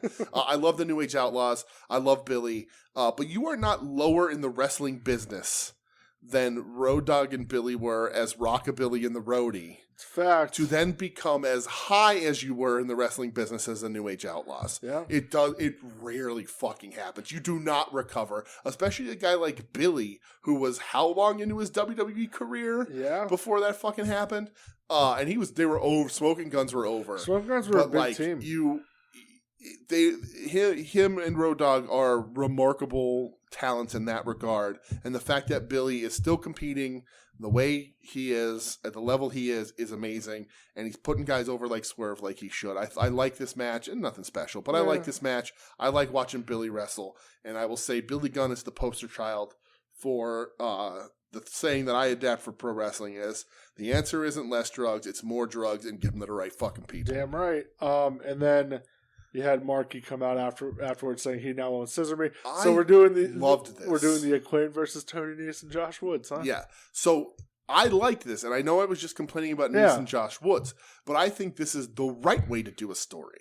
I think that the Acclaim need to have these belts for a long time, and for that to happen, you can't have them beat every tag team on the fucking roster right away. Scissor Me Daddy Nese. Right? You have to stretch it out. You have to ride this one out, which they don't do in AEW all that often. Yeah. They sort of try and switch to whatever the hot thing is that week, and Acclaimed are super hot, so run with it. And if they've had it for a month and they've already beaten fucking FTR and they've already beaten these people and they just beat Swerve and whatever, shit goes stale. You have to stretch it out. So having a match, a lower level feud, excuse me, with Nese and Woods, who people know, who you see all the fucking time, whether you want to or not. I think the match, if they just announced the match, you're like, okay, they're having a powder puff match to extend the run. But having Marky come out, and Marky is very good at this kind of thing. Yeah, Marky's good. And to have him come out and do this shit and say, you didn't sign my petition, I got this from you. AEW posts on the social media, the actual, he actually went and they paid for it, the trademark, all that. I actually like that because it works. It builds interest in a feud where the matches aren't going to. There's no interest in those matches, really. They'll be fine, but there's no real interest. This builds interest because the Acclaimed are going to come out and the crowd is going to go fucking nuts and they're going to almost scissor and then realize they can't. And the crowd is going to shit all over Woods and Nese for it. Yep. And that's how it works. I think this is the right balance of what I was saying. They have to figure story and match and balance it out. I think this is the right balance. I really love this part. Yeah. Next up, you had the MJF promo. Right. Which weird. I loved it. I thought it was great. I thought it was good. The Stokely stuff I felt was weird. I think it was more so like MJF being like, "Hey, buddy, know your place." Yeah, but two strikes against you, I pay you. Right, but the firm is already dead in the water, and MJF dismissing him like this, I think, has the potential to just put the nail in the coffin and end it there. It leans more to the MJF babyface good guy thing, you know, because even his promo talking about do you realize how hard it is that I have to come out here and be the bad guy? Right. You know, he's like, but I live with myself. And I'm like, you know what? I like that. That's pretty good. Right. Good promo. He likes being the bad guy, though. So. And then you had the Mox Hangman promo. Yeah. Mox is wearing this cool flannel around his fucking waist, looking like the man. Yes. What'd you think of this? I didn't like it, man. I didn't either. People were like going nuts over it. They're like, best Hangman promo ever. I didn't like it. I didn't care for it. So I liked the part where he said, like, I was trying to be with my new friends because my old friends are gone. And I was like, oh, if they're talking about it on TV, that means the gears are moving backstage. Yeah. But like, I didn't like this at all. Yeah, me neither. I don't know. It just didn't click. I'm soured on Hangman. Yeah. And I see what Punk did to you. Right. And I don't want to say like, this is what Punk did to me, but like, I liked Hangman. I thought what they were doing with Hangman in AEW was really good, but I think everything they've done with him post title run has been weak. Yeah. And sort of like, will they, won't they? Like, I think they sort of weren't sure what they were going to do with him, and they weren't sure where they were going to place him, so they never fully distanced from the Dark Order thing in case they needed it, and they ended up fucking needing it. But like, I think they just sort of left him in limbo after that title run, and he doesn't feel like a contender to me. He hasn't been having really good matches against anybody. When does he fucking wrestle? Yeah. But like, he's like, you look at some guys like Dragon, who's having great matches every week, and Mox, who's having great matches every week, and all these guys are coming out, and then Jericho having these matches every week. Hangman doesn't feel like a contender for me. And so while I appreciate the fact that he busted himself open hard way in the middle of this promo, yeah, that was very like Mick Foley-ish. It was very Mick Foley-ish. Yeah. I did not like this promo. Yeah, I don't know. It just didn't click for me. Didn't work. I don't know if the problem was it's an empty-headed dumb fuck. That's why. I don't know if the problem was it's like because you had MJF up in the skybox and the crowd just go went nuts for MJF. Right. Yeah. If people were still kind of booing Hangman after he did the whole like punching himself, and people were still like, "No, Mox is going to kick the shit out of you." Mm-hmm. Like, yeah, it just didn't land for me. I agree. Yeah, I didn't like it. Remember to watch Dynamite on Tuesday this week, sir. Yeah, is it up again? Was the baseball? Baseball. Is it baseball? Yeah, that happens. That happens. Used to happen to WWE and WCW all the time. So yeah, thanks for reminding. I honestly would have forgot. So hopefully the DVR picks it up. But Tuesday, that'll be weird. It'll be weird having a whole extra day in the middle of us recording. I think that might let me go to the Drain show on Wednesday. Oh yeah, if I'm feeling up to it. That's cool. I'd like to see Drain. Yeah, even though I just stop in, watch Drain, and leave. Sure. So, all right. Next match up we have is for the Ring of Honor title. Yes. The Lionheart, Chris Jericho. Did we know it was going to be the Lionheart? No. Okay. Lionheart, Chris Jericho versus the American Dragon, Bryan Danielson. Because I was like, I didn't watch Jericho's entrance, and then I heard the opening riff to Electric Head, and I was like, wait, what's happening? Sure was. Again, match is really good. Jericho's playing. His tights fit a little better. They did, thank God. Yeah. Match is really good. You have finally the turn of Garcia laying out Dragon with the Ring of Honor title. I was very confused about this. I didn't like this either. I kind of figured it was going this way. So but I don't understand it. And maybe it's my ignorance. So I think the match was really good, but what has happened over the last 4 weeks that would make you believe that Garcia was going back to being a sports entertainer? That's the point of it. There doesn't have to be anything. Is Jericho hitting him with the belt last week? Knocked some sense into him. I guess. I didn't like it. To me, it seems a little bit too close to haters pissed at Britt, and then all of a sudden they come out and they're like, haha, no, we were good the whole time, suckers. It didn't land for me. I was left mostly confused. Because he takes the belt from Jericho, and I'm like, okay, cool. Yeah, and then he shoved Jericho. Right. And and there's no place for Garcia in the Blackpool Combat Club. No, there's not. But I thought maybe it would lead to Jericho and him, to unify those belts or something. And when this happened, I was like, oh, well, this seems really weird to me because also they didn't celebrate. Garcia was still racked with guilt afterwards and not happy about it. Yeah, so I was just he was just playing it cool. Yeah, but I was because he did the hug with them and everything. Yeah, but he did the hug with them. But when they showed the camera, he was still all upset, oh, did I make the right decision kind of face. See, I took it as more of being like a badass type of thing. I thought he was still sort of struggling with the idea. I didn't like it. We'll see where it goes, I guess. I mean, that's fine. I don't have necessarily a problem with it. I like him better there because as the foil to the Blackpool Combat Club, and I never expected him to join the Blackpool Combat Club. And I guess you just don't want him out there on his own. Yeah. And I guess Jericho also needs people in his crew when they're crossing certain borders. Oh boy, conspicuous by their absence. Where was Sammy? Right. Huh. But crazy. Yeah, Sammy and Hager, like his right hand Wild guys. That they weren't crazy. There in Canada. Absolutely crazy. Boy. But yeah, it just fell a little flat for me. It was one of the other things I was like, I ain't really that interested. Yeah. But interesting. Yeah. Yeah. But the match was really good. Yeah, I thought so too. Yeah. Next match. Mm-hmm. Jamie Hayter and Britt Baker.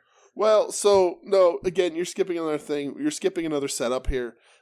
We get Nyla Rose versus Anna Jay happening at Rampage so and they're letting Nyla put the TBS title on the line. I don't understand. This is another thing to me where it makes this whole episode feel flat. They spent a lot of this episode setting up Rampage. And when Joe and I were in Philly, I was even texting you like they haven't mentioned Rampage at all during Dynamite. Yeah. Why aren't you setting up stuff on Rampage? And then they set up the thing with Willow and Jamie Hayter and then announced everything else. Yeah. This show, they did the opposite of that. They've announced everything for Rampage, and most of it is stinky poo-poo. Stinky poo-poo. I don't want to watch Nyla versus Anna Jay. No. Not at all. Not when they're both like supposed to be healed, right? I do, and I because Jade's also a heel, so like Nyla stealing the belt is supposed to be like a ha face thing, or are we supposed to think that Jade's the good guy and Nyla's bad for stealing the belt? I don't get it. And now they're letting Nyla put the belt. They're like, oh, the belt's on the line, even though it's not hers.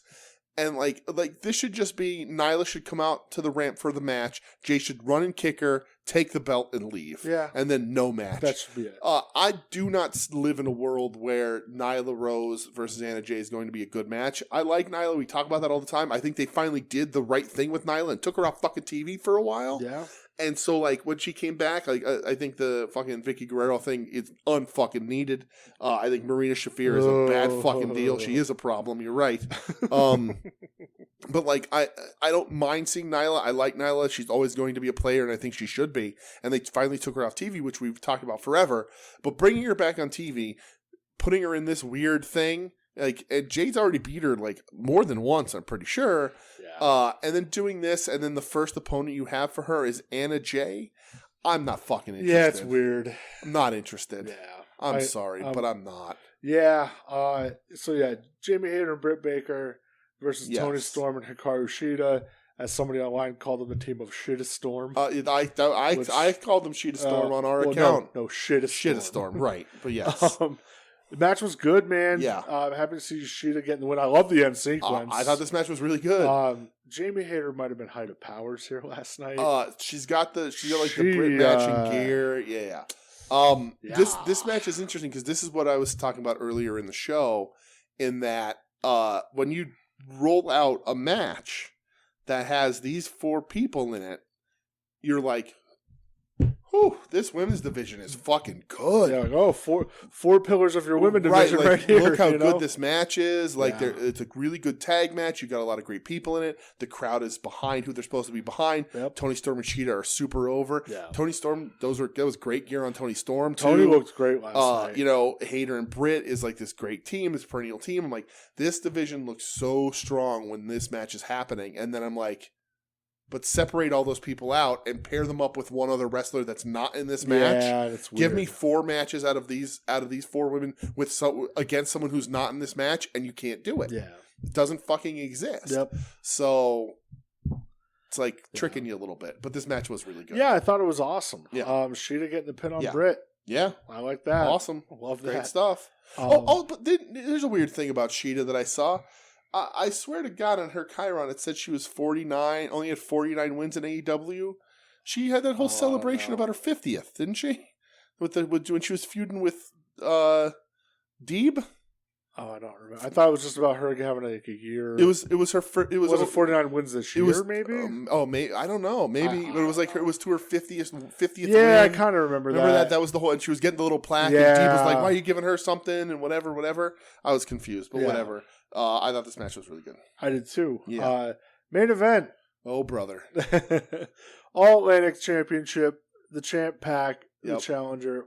Freshly squeezed Orange Cassidy. Right. So interesting. Another interesting thing about AEW is that they have done basically no build to their next pay-per-view that's in a month. Yeah. Seriously. You know, so like next week you got to start. If you got to give me 4 weeks. Something. I think you should be doing 6. But you gotta give me 4. Maybe you could squeeze 3 out of it for your main fucking programs. Yeah. You gotta start doing this shit. And I thought when they did this thing with Trent and like there was him and Han about OC being hurt, that like give him to the pay-per-view, do it at the pay-per-view because they're perennial rivals. Yeah. But I was like, I'll take it whenever, so it doesn't have to be on a pay-per-view. In your international debut as a wrestling company in a live show in Canada for the first time, and your main event is Orange Cassidy, that's a hell of a fucking spot to be in. That is the company trusts you, we love you, we like you, you have the support of everyone backstage. Go and crush this fucking match. Yeah, man. We got my favorite kind of blood in this match, ear blood the hard way. Yep. That almost creeps me out. Yeah. It looked like you had a little tear underneath, like the lobe separated a little bit. So, who won the match, DJ? So Orange Cassidy wins. He's the new All-Atlantic champion. Goddamn right he is. I cried. Michelle was still sitting out with me at this point, and I was like, I'm going to cry Did she make fun of you? She didn't. She's like, did you cry? I guess that's making fun of me. Yep. But definitely is. Because, listen, I explained this to her because a few weeks ago when they wrestled, I was like, OC's going to win. Yeah. And I was like, I bet on a bunch of falsies, and then afterwards I was freaking out, and I was like, oh, okay, I get it, but whatever. When they announced this rematch, I was like, he can't. I'm like, and I explained to Michelle, like, he's bulletproof. Yeah. I said, but even that has its limits. And I said, if you're running back this rematch as quick as you are, OC has to win. Yeah, as soon as I saw his main eventing, I'm like, OC it has to First win. Big show in Canada. Right. And so he wears a Canadian tuxedo. Sure does. So, but I was like, I'm gonna cry because that's my dude, and I did. I sat. He did it, and like I got like a little the loudest like fuck yeah I could was like it's welling up in my throat. So I just got like a yeah, and like I wasn't like sobbing, but tears rolled because OC is a guy who's been around for a long time and a dude who conceivably would never get a shot. Like I texted Joe when they announced the Omega or the Kingston Okada tag match, and I sent him the graphic, and he was like, Eddie Kingston tag teaming with Okada versus Jay White and Juice Robinson, just like we all predicted 10 years ago. Absolutely, just it is all playing out perfectly. Right. Yeah, and this is that similar thing, right? Orange Cassidy in the main event of a televised wrestling show, the number 2 company in the country on American TV, in the main event of their first show in Canada, winning a title, just like we all knew would happen when he's having those great funny matches with Dick Justice in front of 30 people. Absolutely. And go watch that shit's great, and I love that shit. Yeah. Just like we all predicted, every time he fucks with Dan Champion in Lehigh Valley, just like we predicted, he's the main event of and he should be, and it's rightfully so. And this match fucking ruled. It was great. Pac sells DDTs probably better than anybody ever. He's unreal, dude. That floor Falcon Arrow was disgusting. It was gross. And this match, we talked about this earlier. We jumped the gun a little bit, but like their chemistry is amazing. These dudes like working with each other. You can watch these guys wrestle every night, and they're going to give you something different and something entertaining every fucking time. And I love OC, but Pac is really genuinely making a case for one of, if not the best wrestler on the planet. Like he is really, really fucking good. Oh, absolutely. And he gives when he needs to give, and he takes what he needs to take. And he has no problem making OC look great and also working OC's character, even though OC didn't do a ton of character work here because it pissed off OC. Yeah, he's going to try. Yeah. You know, but you got so much out of these guys. This match was so fucking cool and so good, and like the right move. The crowd goes nuts. OC winning a title. Hopefully he wins more. I, of course, selfishly wins all the belts. Would put everything on him I possibly could. But this is the right thing to fucking do. Yep. Pat gets his time as the first guy to hold 2 belts at the same time. They're still trios champions. You can even run that feud of OC and best friends versus them. You can do whatever you want to do. You can run that back whenever you want. Right. But OC now is going to have this belt, hopefully for a while. Hopefully he carries it in a fun way and builds that into his character work. But it opens up the door for him to have really fucking good matches, continuing good matches. Maybe you send him around the world. I don't know. I'm just saying maybe you want to send him to New Japan and let Taguchi challenge for the title. I think that sounds like a Tokyo Dome main event. Right. I personally, I think I would send him wherever I can. If that's what your plan is. If that's not your plan, that's fine too. Whatever it happens to be with this belt, who knows? This belt is a weird belt. I'm glad he has it. It is a weird belt. It's a weird belt. Does it need to be there? Probably not. But OC has it, so go fuck yourself if you say anything otherwise. I love this match. I think it's a great main event. And these guys can fucking go. Yeah. And I think, the whole show was not my favorite. I was really upset they spent so much time promoting and setting up what looks like a really shitty Rampage.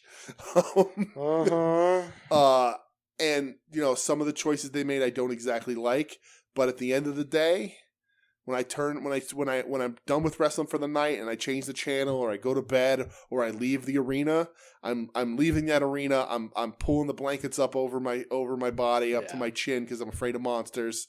Knowing that OC wins a title in a great main event, I can't complain. His time, man. I can't complain. It's been his time, right? It's been his time. I can't fucking complain. He's the fucking now. best. Let's put the TNT or dare I say the world title on Eddie Kingston and just call wrestling a day.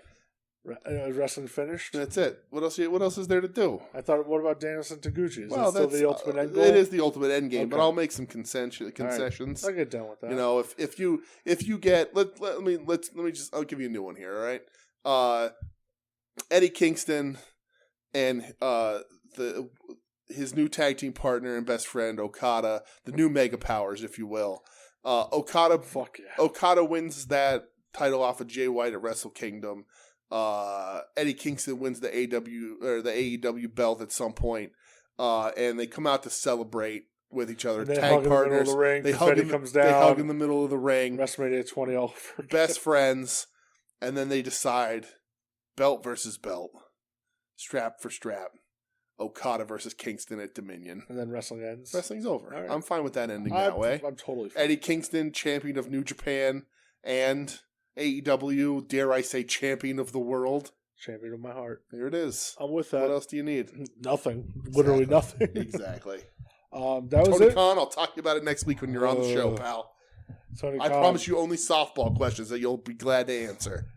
We're just going to talk about the Eliminators the whole time. Ask him what the fuck he's thinking with Rampage. Yeah. But yeah, man, that was it for this week. That's it. Did you buy anything? I don't think it did. I didn't either. Collapsible segment. Yeah. That's it. I don't think it did. No. Gotta prepare for the 11th of November. Absolutely. Absolutely, brother. We hit that checkout at noon. Absolutely. I'm still trying to think. I gotta put in the group because I want the one pack, and I'm sure they're gonna be packaged very nicely together. Yeah. But I want Men on Card and one Lucy. I do. I think I do. Oh, brother. Because it's a 2-pack. I want to keep them together. Okay. And I have no interest in opening another Hulk Hogan. No. I have the best. I have the 3 best Hulk Hogans they've ever made. I have the NWO Hollywood Ultimate. Yep. I have the War Bonnet. The War Bonnet is number 1, and I have the 80s Ultimate. Yeah. I don't need another Hogan. I'm not looking for it. There's one other Hogan they could make that I will buy. What would that be? Pastamania. Okay, I thought it was going to be Yappa Pie Indian strap match. No, I'm good. You're full of shit. There's another Hogan you'd buy. What? FUNB Hogan. Well, okay. Yes. So, but that'd be a Terry Bollea figure. Right, because the NB stands for New Blood. You figure out what the FU stands for, brother. But like, I don't need, the war bonnet. The war bonnet is the pinnacle. Yeah, I don't need anything else. So I'm not going to open that Hogan. So I want to keep them together because I'm sure they're going to be packaged. And I would assume they're packaged nicely together. As Tim and Marcus say, hashtag Terry fatigue. Right. So then I want to try and find somebody who conceivably only wants the Hogan. Yeah. So I can sell that. Yeah, please take this. And then I can open a Terry and have him on display with the rest of my Lucy Terrys. Yeah. Because, listen, that No Holds Barred set, I bought it. I got mine this week. FOMO. Oh, I was like, when I was waiting for it, I was like, I don't know if I'm going to keep it. It's a really cool thing, but it's another Hogan. I don't need another Hogan, blah, blah, blah. And then I open it up, and the packaging is so nice. I'm probably never going to take it out of the packaging. No, but that's going to sit out there, man. because the packaging is unreal. Yeah. And this one probably won't be like that. It'll probably be just packaged together or something. Yeah. It depends. It's one box, but they're two separate. Yeah, it depends on how if they reveal it. If they're packaged in a certain way. If it's just two dudes packaged in a brown box. Sure that's how. There's like a case. Okay, it comes with a case. Okay, so if it looks like the old LJN case or something, I'll probably want it that way. So I'll look. Yeah, because if it's just two guys packaged together, rubber banded in a brown box, I'm not interested. It won't be that. There's gonna be a nice. It'll be a nice box. So I'm gonna want to keep them together. Yeah. Because the Slaughter had a nice design box to it. Great box. So I'm gonna want to keep them together because I'm not just gonna want half the box half empty with a Terry with a Hogan I'm never gonna open. Yeah. So I'm sure there's a hell of a lot more Hogan collectors than there are Terry Funk collectors. Sure is. So if I can find somebody to and I'm not even looking to get money off of it. No. Just I cost. Sell it cheap. Just cost. Yep. But just so I can make my money back and have a Terry. Yeah. I'm with you. But I can open and play with. I didn't buy shit this week either. Yeah. But that's it. Nada. Yeah, I got nothing. I'll hopefully buy a shirt or something at LVAC. LVAC and that's Friday. That. Yeah. I mean, I did buy my Halloween costume. That's all in. But that's it. I got to get my hair cut this week. So. Why are you getting a haircut? Well, I need a haircut anyway. Oh. And I gotta. I'm not gonna grow it, man. No. I can't do grow that. it out. It's already annoying me. But I gotta work with it a little bit for my costume to work. So, right. So I have something about doing that. I had ideas for a costume, but then my life happened, and I was just like, I don't care. Maybe I'll bust out a hood or something. Okay. We'll see. Sure. That works. Why not? Yeah, we'll see. But yeah, I think my costume's gonna be a pretty big hit. I think so too. And I was hoping to do it because you're the only person who knows what it is. That's true. I was hoping to put it all together today, but the rest of it is currently still sitting in the mailbox. So I didn't get the mail today because it was raining. It was raining. But I made of sugar. But yeah, but I'm very excited about that. So I'm gonna try all that on tomorrow and have my have my fit. And I gotta do some stitching, I gotta do some sewing, I gotta do some stuff. So are you gonna get like a brother pump in before? Of course. All right, good. Of course. The costume wouldn't be complete without a pump. Good. You gonna have some physique enhancer? Well, no. Please. No, there's no physique to enhance. Fuck, I want some physique enhancer. But yeah. I'll have Doug rub it on you. Oh, great. Great. He's going to lose his mind. He'll be happy. Yeah, he'll lose his mind when I roll up in this thing. Yeah, he'll be a happy man. I'm going to be cold, though. I got to worry about that. So I'm going to be cold. I'm going to be cold. And I'm not covering the tattoos. I thought about that, but that's too much fucking work. You'll get the idea. Nuts. Yeah, you'll get the idea. You'll just have to live with it. Yeah. But, all right, is that it then, pal? That's it, dude. That's all I got. Thanks for listening, everybody. This has been We Need Wrestling. You can find us online at We Need Wrestling on Twitter and Instagram. Email the show at weneedwrestling@gmail.com, and you can also find us at weneedwrestling.com. Available on Podbean and iTunes and all that other happy horse shit that wherever podcasts are sold. Happy horse shit. I gotta make another one of those lists of all our links and pin that so people can find it easier. Because whenever you do the show, it goes to Podbean, and like for me, if I click on something that takes me to Podbean, I don't have the Podbean app. Yeah, I just don't fucking listen. So that's bad deal. So it's probably, if I'm not going to listen to my own show, then I'd probably make it easier for everybody else. But thanks for the retweets and the interaction. We really love it. So no watch list for next week. We're going to keep it easy, just because Brett's 83%, just in case that is in a state of fluctuation. Yeah, well, if that gets knocked down, and we're also flying our way through movies and stuff. So try and still average one a day. You want any horror movie recommendations? You can hit us up or check out our Instagrams or whatever. Yeah, I try to keep up. We try and keep up posting all that stuff, so you can shoot some messages our way for that. We're a proud member of the Soon to Be Named Network at STBN Network on Twitter, soon to be named network.tumblr.com, soon to be named network.com. Tons of other shows there. Final Wrestling Place, At Odds with Wrestling, Longbox Heroes After Dark, Hit My Music by our spreadsheet guru and music master DeWicki himself. The man, the homie. What else is on there? Profane Argument, Puzzle Warriors 3. I'm sure you already said Final Wrestling Place. Final Wrestling Place. Wings on Wings, our other show that drops on Tuesdays. I said Longbox Heroes After Dark. Absolutely. I'm curious to hear about Todd's time in New York Comic Con. Yeah, check all that out. Maybe. I guess on regular Longbox Heroes, he talked about the fist fights that were happening. So, that's crazy. For art, they had to send an artist. Listen to it there, but they had to cancel an artist's day because people got into fist fights in line, trying to be the right because they were only doing so many pieces of sketches a day. God. Fist fights. Cool, man. Comic book nerd. I'm sure there was like open-handed fist slaps. It's comic book fans. When did art become a business? Right? When did comics become a business? You know what I mean? That's what Martin Scorsese was like. Everybody's so worried. He said this today. Everybody's so worried about box office and advertising and how much money this movie made and how much movie this movie always made me really sad. We should just worry about movies based on their merit and their art. And it's like, oh yeah, because movies aren't a business, Scorsese. Because your mansion wasn't paid for by one of your fucking movies, you goof. But anyway, but yeah, so check all that stuff out. We'll be back next week talking the week of wrestling. We're going to watch a whole bunch of stuff. We just don't want to pin ourselves into anything. Not right now. And I guess that's it, right? That's it. All right, do you think? Good fucking bye. You're listening to the soon-to-be-named network, the Lamborghini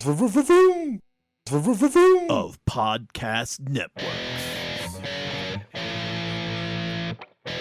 Knock it off, nerds!